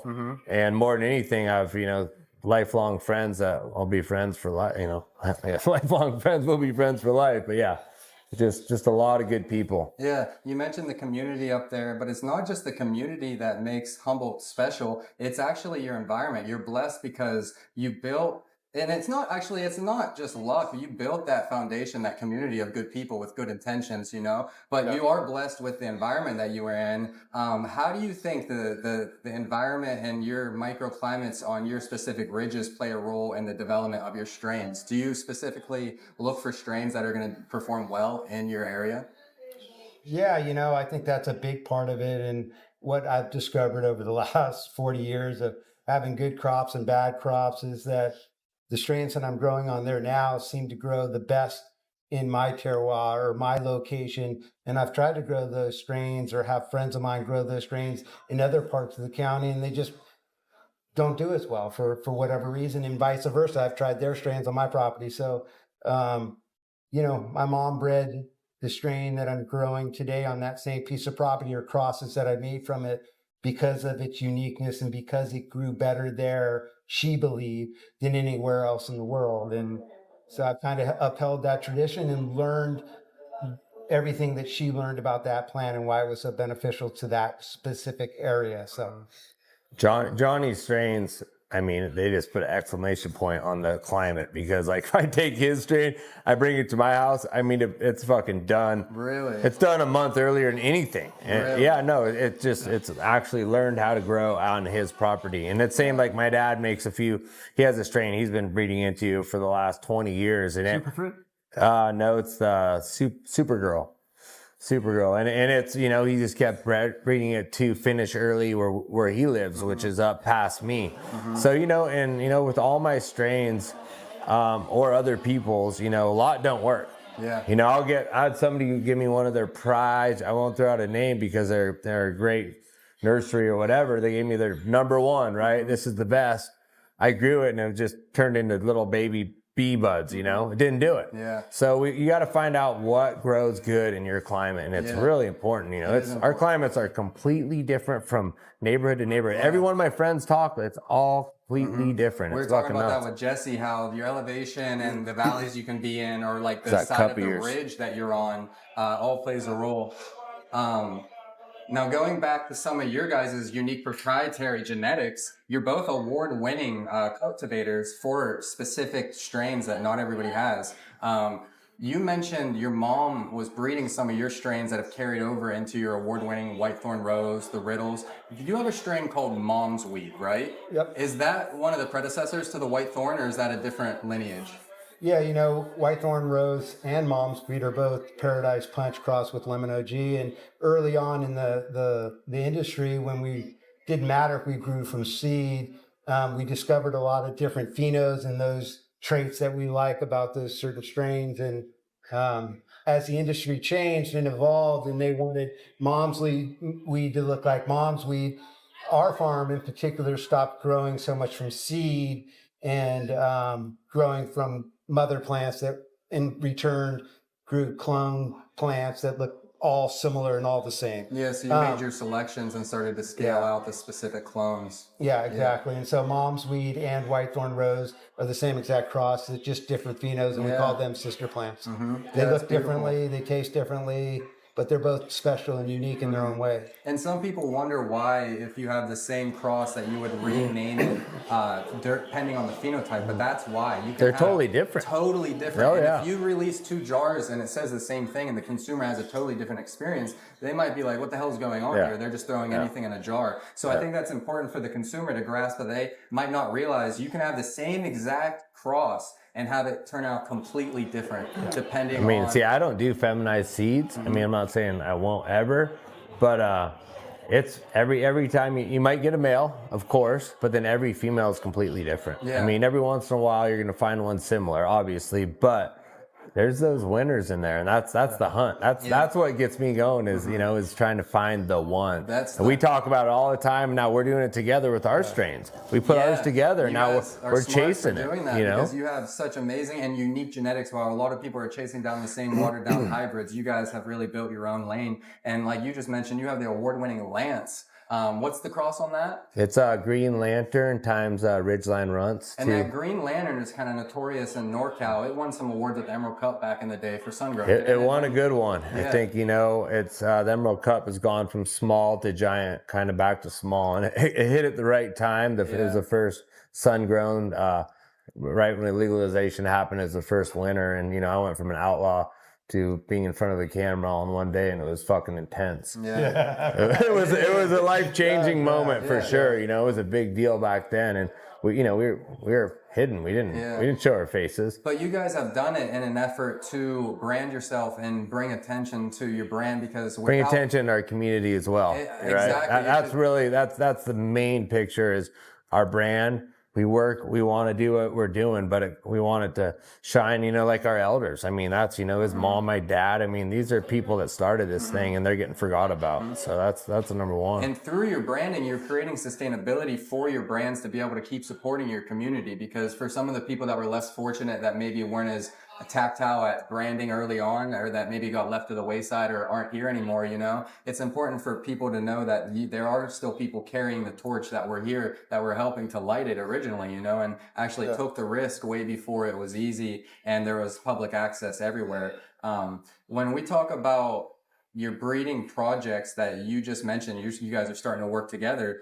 Did you cross the Lance with the Whitethorn Rose? Did you cross all the winners together? And what did you do? Did you have to reverse a keeper pheno, or is there a male with pollen that you're using?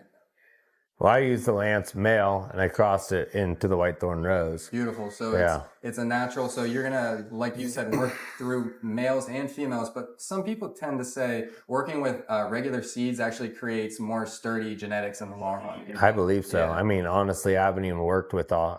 I'm not a high-tech new age breeder. Same way. I have a male, and I shake that shit onto the female, It's like having sex. 2 plants having sex. That's about it. Yeah, but it was more than that. It was the tradition of Jason going up and having his dad, that's not in the legal market, grow it on the side of the hillside away from his house, and him and his son going up there for the ritual of seeding these certain genetics that we thought would have a cross that could possibly produce another winner. And so it was really that whole way of orchestrating it and having coming out that made it so special to us, right? Having done something for the last 45 and 50 years, we're looking to try to find some kind of excitement and some kind of honoring of what we went through as kids to now, and to show the rest of the industry. And that in particular was one of them. So that's why we created this strain together. We're hoping to get some kind of acknowledgement over it, so we could tell that story to people, so they would know where a multi-billion-dollar industry was started.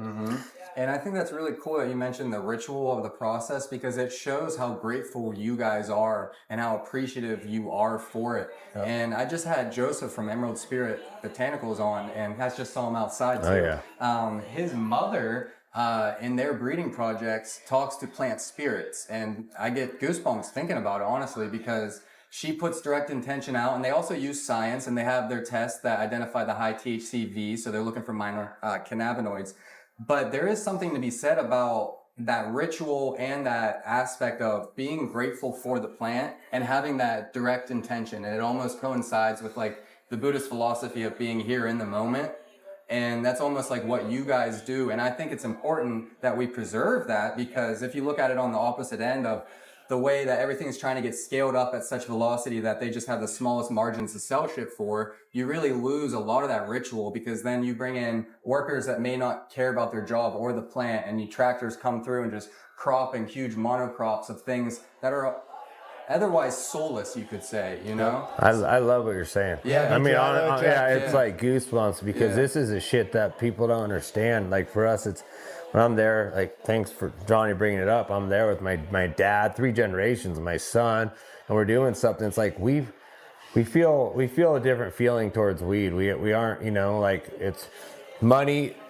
It's not just money driving us. It's more like we appreciate the plant. The plant's done everything. It's put everything, my clothes, took care of my kids. I mean, I owe the plant everything. So we have a different relationship. And you see it nowadays getting thrown into this, mainstream market, just getting blown out. And it's sad, I mean, we do give a lot. I mean, I know both of us every evening are in our gardens looking at our plants. I'm not saying we're talking to them, but we're stoked, and we enjoy what we're doing, and that's important. I'm laughing because a lot of times we do the same exact thing year over year, because we've learned over the last 40, 50 years that even some of the simplest things that you might change or you might tweak that maybe you don't think matter to the success of that plant. So many different times I've changed little things or tried to cut little corners, and just the plants never turned out the same. And so we always end up back to the kind of the same thing we figured out that these plants respond to the best in our terroir, in our certain situation, with our certain cultivar, and every place is different. So when somebody says, how do you grow that plant? It's just like so much more complicated than that, really. Yeah, because you're working within your microclimate, so your SOPs could differ drastically from Jason's, that could be in the same county. And that's something that you learn over time, is how to work within your environment. We've been talking about it with a lot of people, and not working against your environment. And one thing that is important, like you just mentioned, you're both award winning. And so a lot of people ask us, how do they think there's just like a set blueprint or like a set recipe that they can just copy, but it's not necessarily the case, especially with sun growers. It's about like being present with your environment and working with it and trying to get better every year, because just like growing the plants, we're growing ourselves, Yep. So it's a cool process, and I feel like that spirit of the plant is important to keep alive within the industry, because the farther the consumer gets away from this, the less appreciative they are for everything that goes into it. I think they eventually they're gonna want to hear the story. They want to know, it's gonna all settle out eventually here. But I think people are gonna get sick of just the the Walmart weed or whatever you want to call it. You know what I mean? Yeah. I think eventually they're going to want to hear the story. They're going to appreciate where it comes from, and there will be a niche for us. We're starting to see that. We're starting to see the rest of the industry, some of the bigger players come up north and poke around and be inquisitive of what we're doing. Because, of course. There's so much gelato and ice cream cake and this and that. We're the only different thing in the whole industry right now. So it seems only natural that they're going to gravitate and be interested in what we have. And you have to protect it, because if the wrong people with the wrong intentions get a hold of something, they can blow it out and make it something that it shouldn't be. Yeah. But it inevitably usually doesn't turn out the same, because like you said, you guys have been doing it and honing it into your specific environment for so long. And like you said, it's important that these stories get told and they get exposure. And that's why you guys both being award winning actually brings more and more exposure to it, and enables you to tell the story, because people want to know, damn, where did this come from? How did they do it? How did they achieve it? And I think it's cool that you're doing it in this way, because hopefully you guys promote other growers to be like, shit, I need to quit chasing these trends or this hype, and I need to just sit back in my garden and just see what's working for me. So I think you guys are trendsetters in all the right ways, not just doing it like you said for yourselves, but you're setting the bar for like how you can be award winning and still do it in the right regard for yourself and the community. You guys are celebrities. They got people tapping on the walls like the Beatles outside. I think we got a whole line of people waiting for autographs. Yeah. And we've been speaking about your your range of strains, what kind of products do you guys put out? I know you guys are award-winning for the hashish. You guys are definitely known for your sun-grown flowers. Is there a crossover there? Do you guys put out a set amount of flowers per year? Or is it kind of like you go strain by strain? What's your strategy for that? Yeah, so, each year I determine what I want to put towards, or what orders have come in for water and hash and all that. And then I always, every year, do about 80 pounds in my own jar, just because as many hash smokers as out there, there are also people that like to smoke flowers still, especially of the whitethorn rose. And, over the last 4 or 5 years, they got to really look forward to harvest time and getting to experience something that they've experienced before. And that's mom's weed and, Amalfi and all the different strains that we created to the strain I used to grow with my mom. So we put about 80 pounds in our jars, and that's about it. And so the it's rest goes small to hash. batch. So when It's people a small come across batch. it, you better scoop it up, because this isn't Yeah, something I'm talking about 1,000 jars of one strain, and that's it. Yeah. And how many people are in California? 20 million people, So good luck. Get a jar, What about you? Do you guys do hashish? We, just this last few years, mostly because Johnny, is just showing the way for me on the rosin. Fresh frozen. And it's exciting. Look, you love dabs, right? My kid loves dabs. It's kind of the new age thing, It's like a shot of espresso or something, right? It's a perfect And so, analogy. for me, as somebody that likes to, as a breeder, now it's a whole nother thing to search for. Yeah. Is how it washes. It leveled up the game. It did. And so, I smoke joints. In the evening I'll smoke a joint to my head. I'll smoke half a joint and that's it. Leave it in the ashtray. Dabs a little bit, but I'm enjoying the process. I'm enjoying seeing what is actually going to test high, what's going to taste great, and Johnny set the bar to the fucking roof.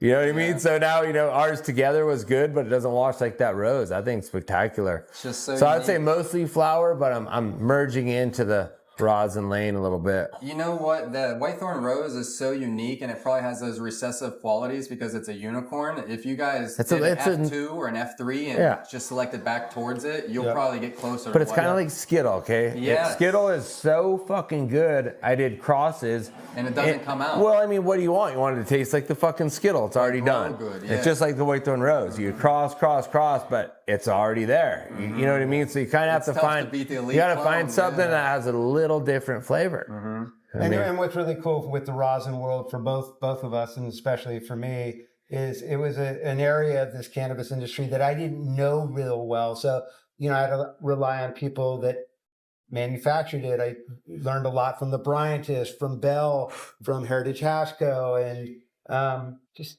taught me an area of the industry that I didn't know much about. I still worry about talking about it because I'll embarrass myself, but got really lucky with finding Whitethorn Rose, and Bell from Heritage Mendocino really helped and assisted with identifying it being.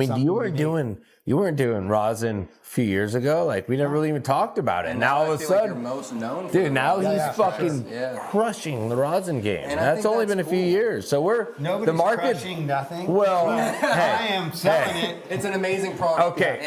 And in it's that not regard, crushing. it's crushing, Yeah, people fucking know it and want it, and most people can't get it because there's not much of it. Yeah. Like you said, there's It's small batch. This isn't something that's this big and blown out. I think that needs to be something that needs to be actually recognized more. As a small batch, what we produce, there's not much of it. So and it's not. We sell it.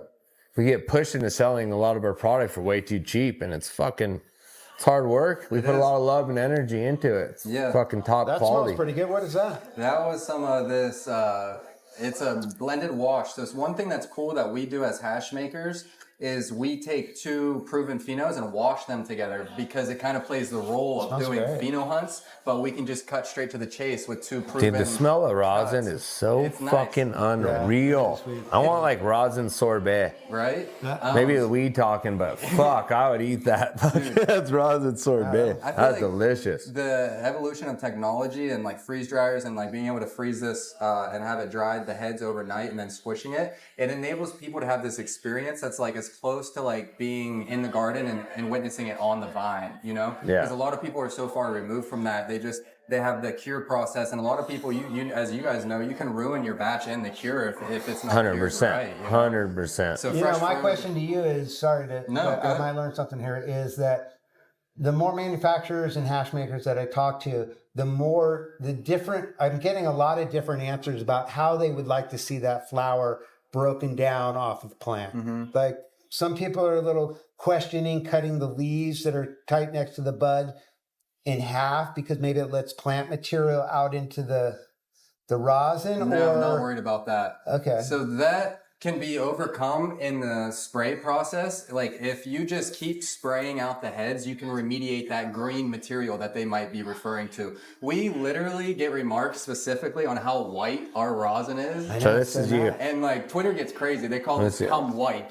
Okay. Is that because you're taking the flower earlier? No, smell that. That's the process. Yes. So it's in the process of the spray. So the other one smells a little better. That one's a little different. Maybe a little milder, gassy. If you take it, gassy. Let's do that. Look how clean it is. If you take it too early, it won't have any scent to it, you know? Whereas if you take it to fruition, you're going to get that more pronounced profile, obviously. That one. That's so funny. See, look at you're showing like I've never felt so old in the motherfucking weed game as when we start talking about rosin. But that's because I what's mean cool. that wasn't part of any of our lives. And forever. it can preserve farms too, because you might not know what you're sitting on and go back and start to wash things you've had for years. That's what I'm telling you. Boom, the margins increase because you can It's a bonus level in the game that we're doing in the breeding game, and it opens up so many more doors. It's like it's fucking amazing. It is amazing. I'm about it. I like it.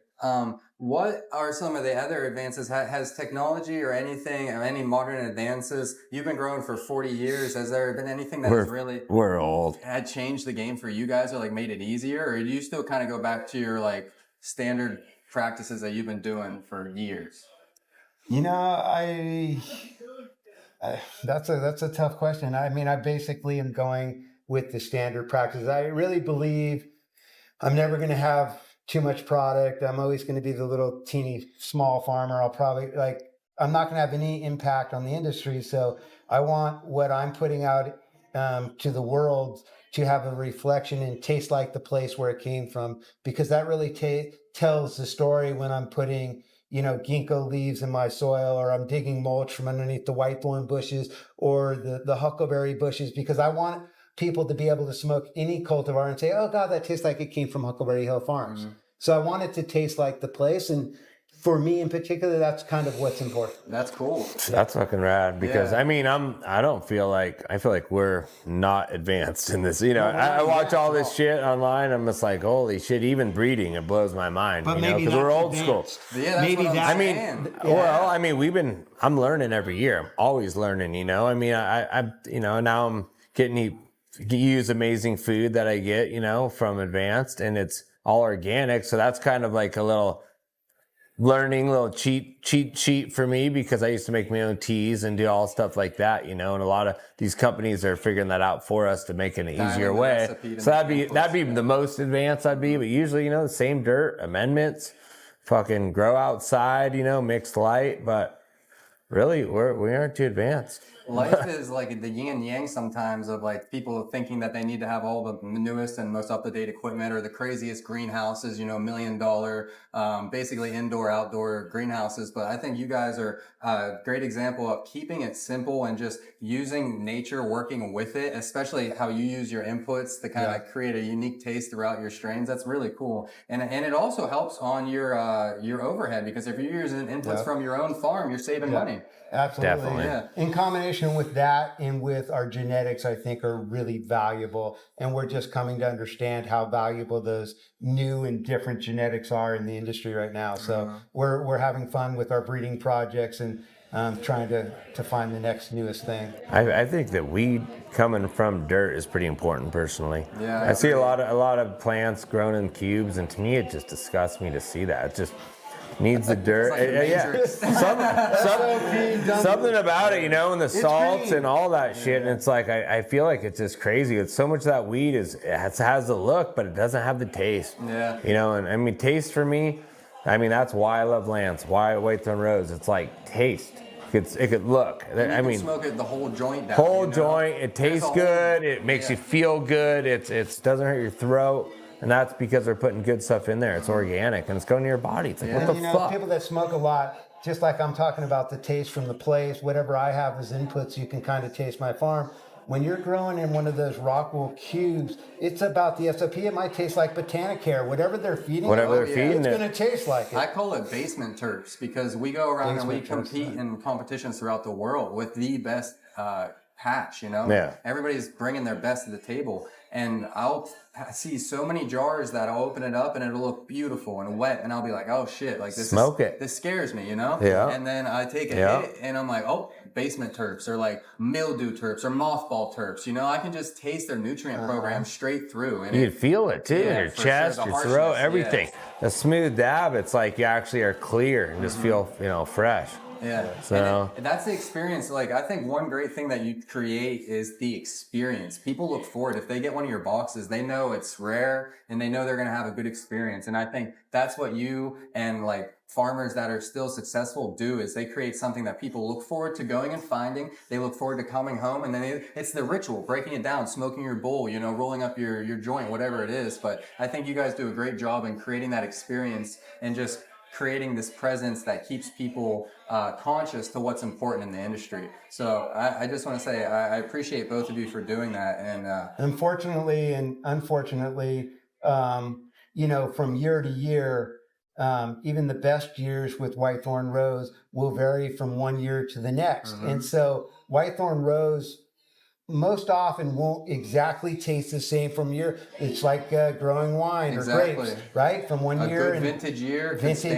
Yeah, for sure. So it changes from year to year, and there's different variations that people will like or dislike it, depending. Yeah, so that's cool. A different experience within the same strain by year, you know? They kind of can see how it went for you, and you can tell that story, you know? The more that you have this exposure, we saw you guys were on Burt Kreischer, you know? You guys are doing a great job at getting in the main public spotlight, mainstream people that might not otherwise know these stories. And I'm going on record right now, just on film. This is the best year I've ever seen the Whitethorn Rose look, and just keep an eye out. I think it's going to be all right, he's calling This it is the right best here. one right here. You heard it here first. We've had a couple winners on the podcast right before they've won, and I think we got That's already too late, bro. You already won all the shit, dude. Is there any closing words? If people want to get a hold of your product, if they want to get in touch with you guys, what's the best way? Well, my closing words are, stop buying weed from me or any retail shop and really grow your own, because that's really where the true magic is. Starting something from a seed, nurturing it through its life cycle, harvesting it, drying it, curing it, and then sharing it with a good friend and watching them smile. That's where the magic lies. And buying it over the counter you'll never feel that. So please grow your own. It's the most amazing thing you can do for your whole life. That's amazing. Yeah. You want to find me? My Instagram just got taken down, but I'm at Huckleberry Hill Farms _WTR. And I do have a website, pickhumboldt.com. So you can find me there. And DM me and check it out. We'll put that website in the bio and we'll drop it below. How about you? How can people get in touch? Well, and your closing words. My closing words is, know your farmer, know who you're buying your herb from, know who you're supporting, know what you're putting in your body. It's like we're a dying breed right now. We need support, but not only that, like it's you win, we win. And let's take it. Don't buy all this corporate trash and fucking smoke all these salts when you could smoke from fucking amazing organic, sun grown or mixed light. Or shit, there's great fucking grown indoor as well. It's just small farms, small batch craft farmers, and thanks for having us on here. You can find me at Ridgeline Farms on Instagram, ridgelinefarms.com, website, and the craft farmers, our community. We need the support. We need the help right now. Times are fucking tough for our community. Times are tough. That's a great sentiment from both of you. I think it shows how transparent he is to tell you to go grow it yourself, because in a world where everybody else is shoving it down your throat, you need mine, this is a man that just wants you to cherish the plant and appreciate it for what it is. And a lot of times we lose sight of what the plant has done for all of us. So really appreciate everything that you guys do. Thank you for joining us. We look forward to seeing what this breeding project from you two has come to produce. Are we going to start seeing it this season? Oh yeah. Oh yeah. Seeds to come. And is there any seeds going to come out of it, or are you strictly going to be releasing the flower that you create? We got some cool genetics on a site that we sell our genetics that have crosses with whitethorn rose and different genetics that there's probably a winner in. Most of them aren't feminized, so you have to do the pheno hunt with us and That's show the your fun growth. part. That is 100%. You look for seeds. You look, we'll be doing some surprise drops coming up You'll here. see these two floating around in the crowd. You can't miss them. So if you see them, pop over and say, hey, what kind of seeds you got in them pockets, boys? I appreciate you for joining us. Thank you. Right on. All right. Thank you, man.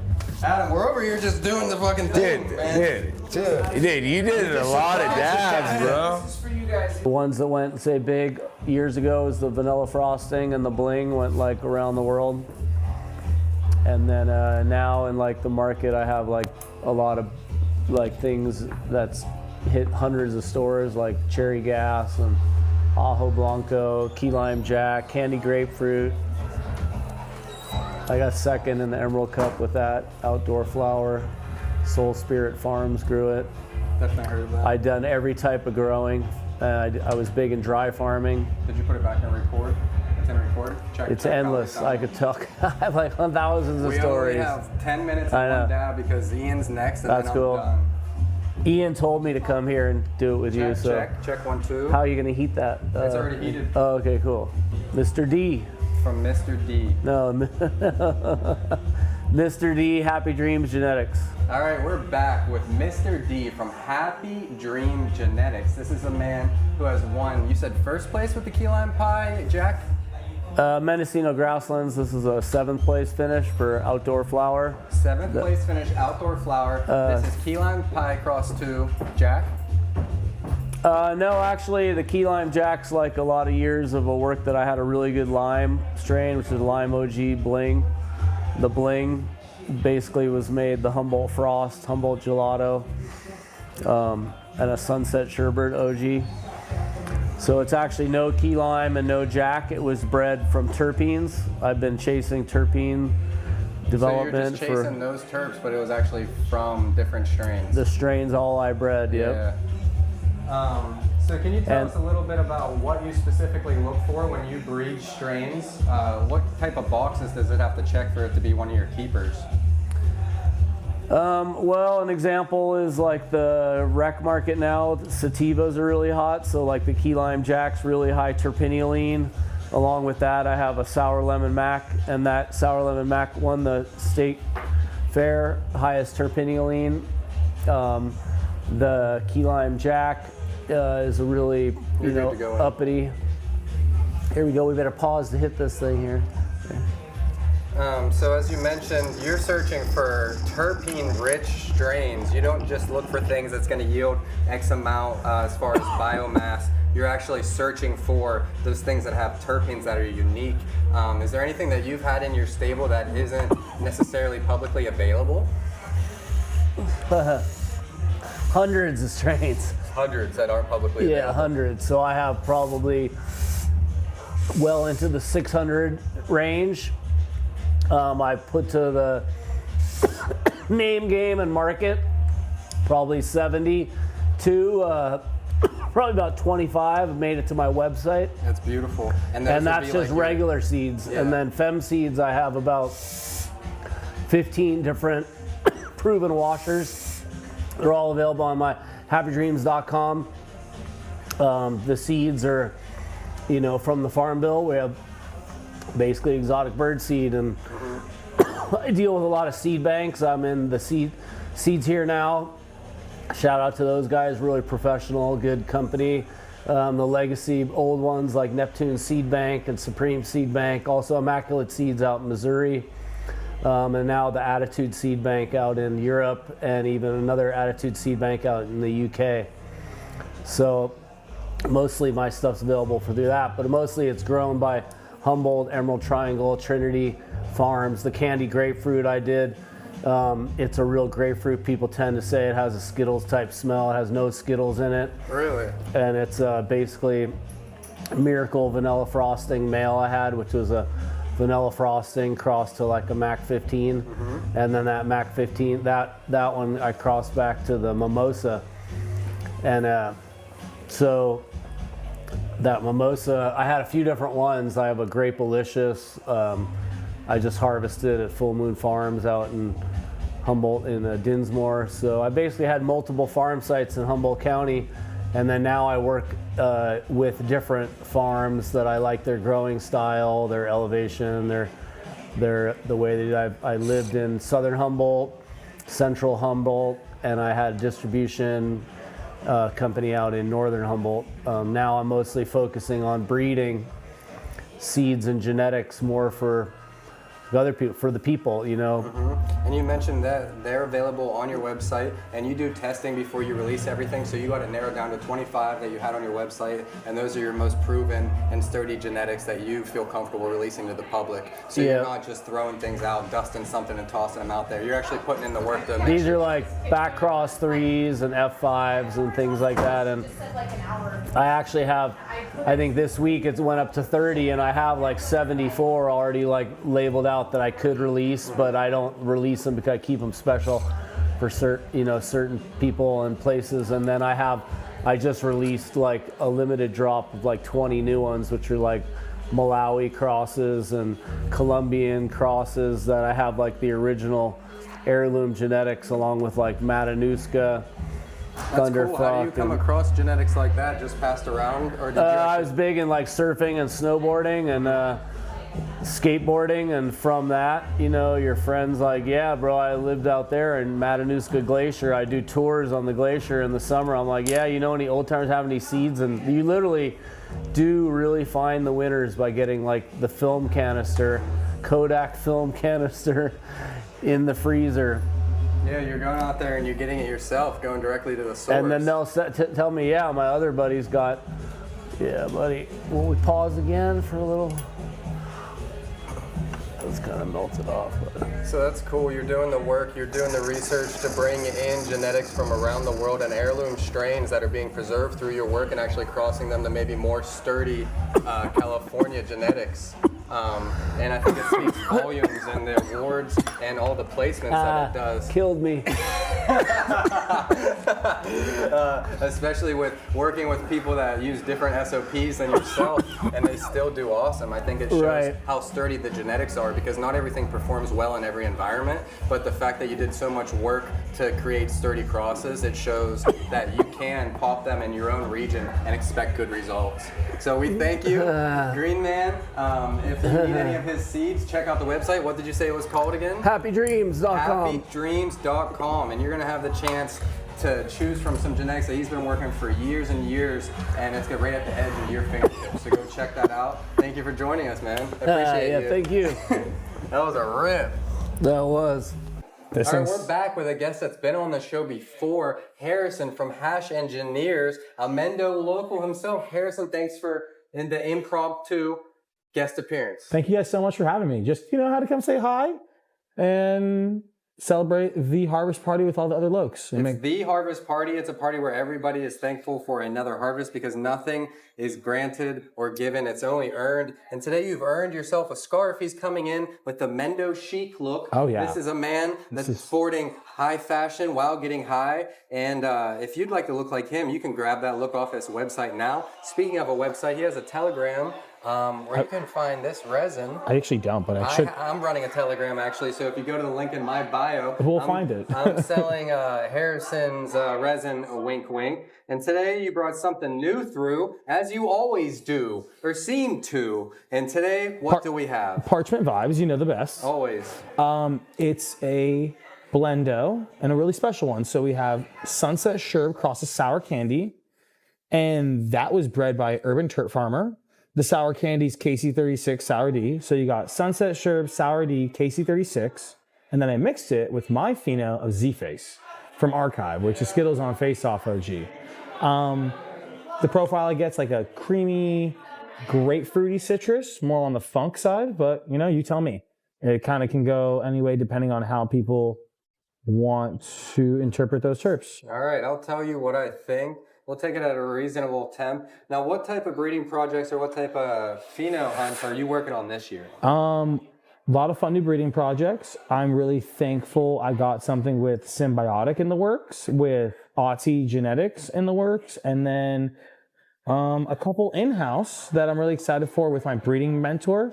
His Instagram's Rings Around Your Anus. Rings Around Your Anus. He's a local legend. Can't even make this shit up. Okay.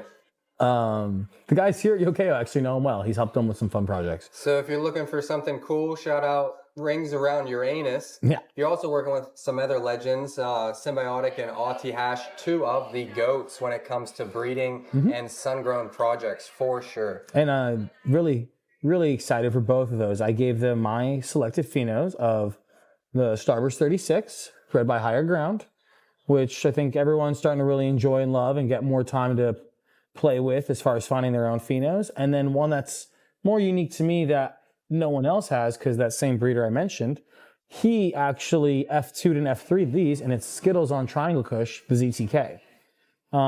Both phenomenal strains, both really excited to see what they do with all of the gear in those guys' nursery and library. So we'll see what comes out of it. I'm really juiced for the seeds I've already gotten back and what's going to come. We got some crazy vigor in the garden and some unreal profiles.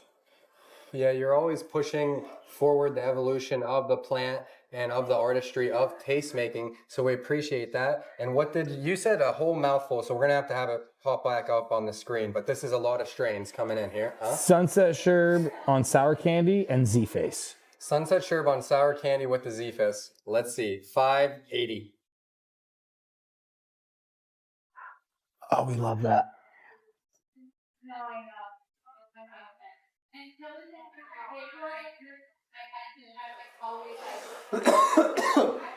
Okay, I ripped it a little bit hotter before and I didn't get as much of that nice sour. Go ahead. Oh, I'm ready? Let's go. Thank you, sir. But as I took that at 580 and let it cool down with the perfect D2T, I was welcomed with a sweeter profile, like some of that citrus notes with the sour comes through for sure. Almost like that New York sour, kind of that creamy sour. I like it, sir. Now Harrison said before he does his dab, he needed to make sure somebody in the house had a backup inhaler because he's all out of. Can I get a celebrity shout out?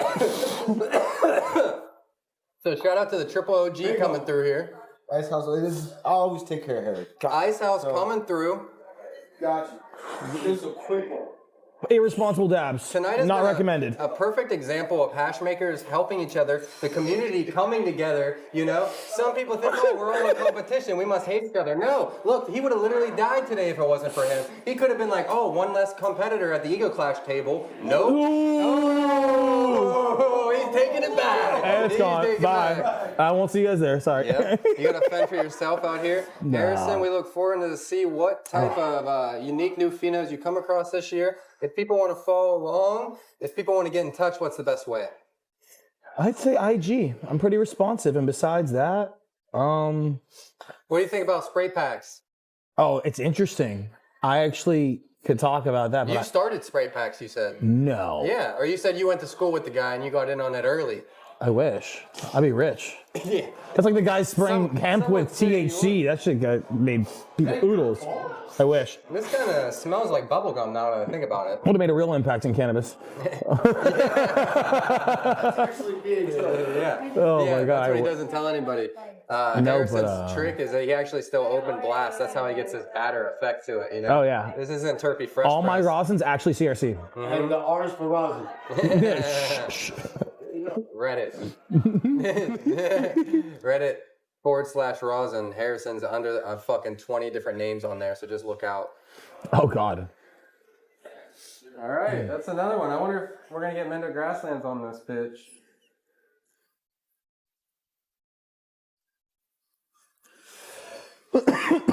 Time will tell. How long have you been doing hot dabs now? That's going to be 2 years and like next month. 2 big ups. That's a lot of consistency and commitment. It is, thank you. I can see discipline there. Like, no one else tells you that it's retarded. That kind of work is work.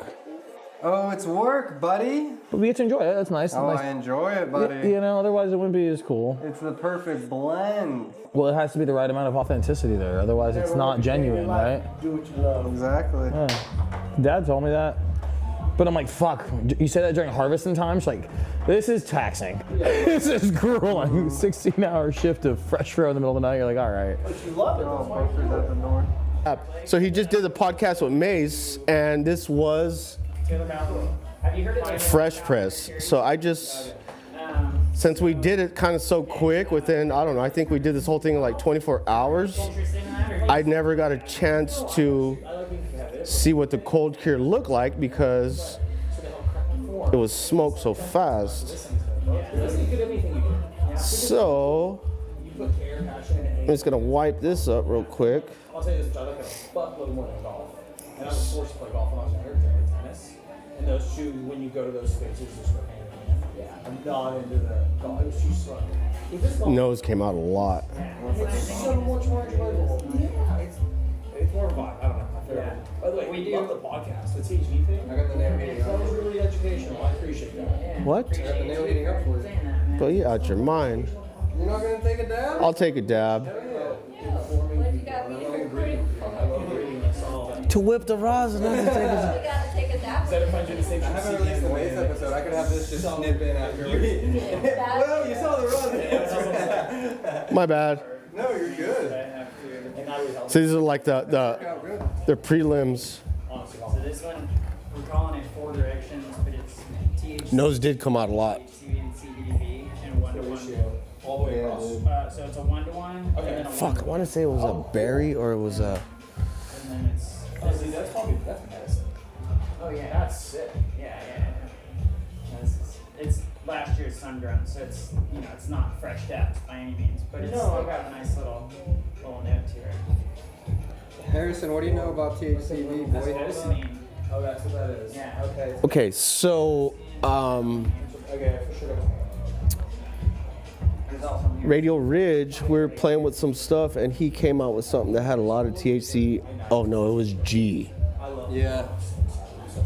Hella G in it, and that was a whole different high.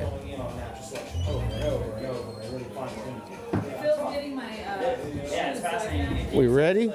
That's one of my favorite parts. It's like,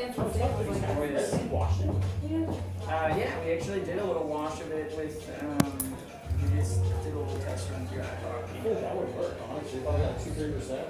Yeah, it was just over 3. It's almost there. I'm like so. It's all done for so long at this point. Yeah. So I get 0.5% of that. That's just throwing my point in there real quick, just letting you guys know. It's just Pretty good. And I'm gonna split. I'm gonna split my half with him because we're on the fucking I'm gonna podcast. half point of that half point. You got to understand the point system, how it rolls. Can I have a quarter point? Bro. After we did the thing, Of course. the 4 directions on my way back. So what's a quarter? 750? Pretty nice. Really? Rest coming up. Are you gonna be We're numbers, guys. No, I'm going to New York. These girls were born in a barn. They didn't shut the She'll be door. at Hall Can you shut the door, please? getting some pressed? I mean, we're in Mendo, we're at Yokayo, so it makes sense that they're born in a Well, I'll barn. be back right It's okay. after it. Okay. Yeah, I'll put some aside because that would be. I feel like that's like what I had. So, with the oof, I was almost out of time. I was about to bounce right now because But the 4 directions will be. you took too long on that. Well, you got a dip. All right. If I run off camera, I'm all right. Makes sense. And that's one of my original favorites. But now it says 770. Are you fucking kidding me? Yeah, see, I told you, 770. This kid's trying to fucking choke me right now without choking me.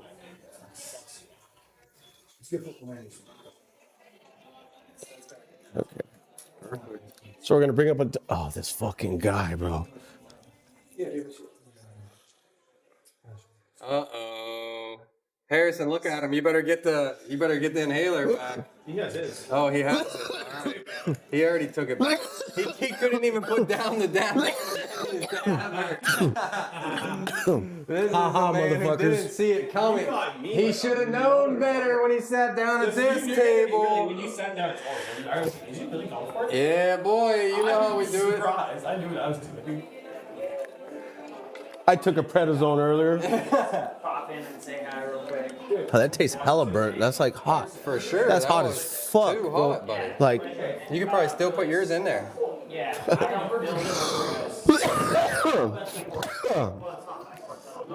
Hot Dabs podcast ain't got shit on me. King Kong in this motherfucker. Let's do the second one. Yeah, look at that. A minute later, Let's go. It's still hot. melting on the second one. Now it's at 450. That's a low temp dab. Yeah. Now you're gonna get the full taste of experience out of that hash that you made yourself. Oh, that was a Masonic spitter? Oh, that second one. What was the first one? Yeah. The first one was gaseoso, so that was a kombucha gassy taffy. And that one is from... That first one was so hot you could have called it anything you wanted. I said, it tastes exactly like that. But yeah, and then on Tuesday Woo! at 5, we do a low gap lead. So I'm trying to do this without taking the asthma pump. Yeah, well, we're going to do a full episode and sit down and get into the history of Triple OG and the Ice House. But until then, how can people get a hold of you? How can they follow along if they want to see what you're doing? I just got logged out of my Ice House. Triple OG, TRIPLEOG.___. You got to type in the whole thing because they shadow ban me like a motherfucker. Shadow ban like a motherfucker. Do you do the beeps? Beep, beep. I'm sorry if I have to have a lot of beeps. We're not going to beep it. Awesome. YouTube's been giving us some slack lately. They like to see Motherfucking shit, goddamn asshole. us. All right. Thank you, Jen. Thank you, sir. We are officially out. This has been the recording from the Mendocino Grasslands. That was probably the hottest dad I've ever took. So it was 8-something when you first gave it to me. It probably was at least 770 because that's what I saw. It's good. We were supposed to end it with Mendocino Grasslands, but I don't know if they're going to make it. It has been... Oh, you can put it back on the coil. No, fuck it. This one, look at it.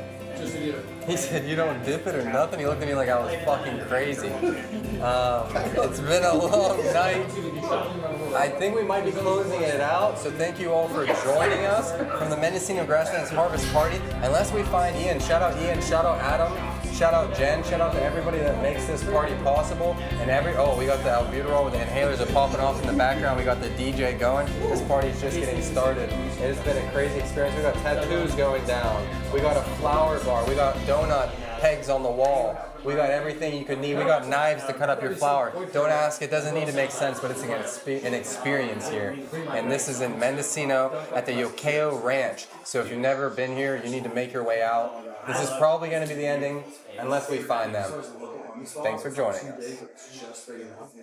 So you got a fucking lip right now.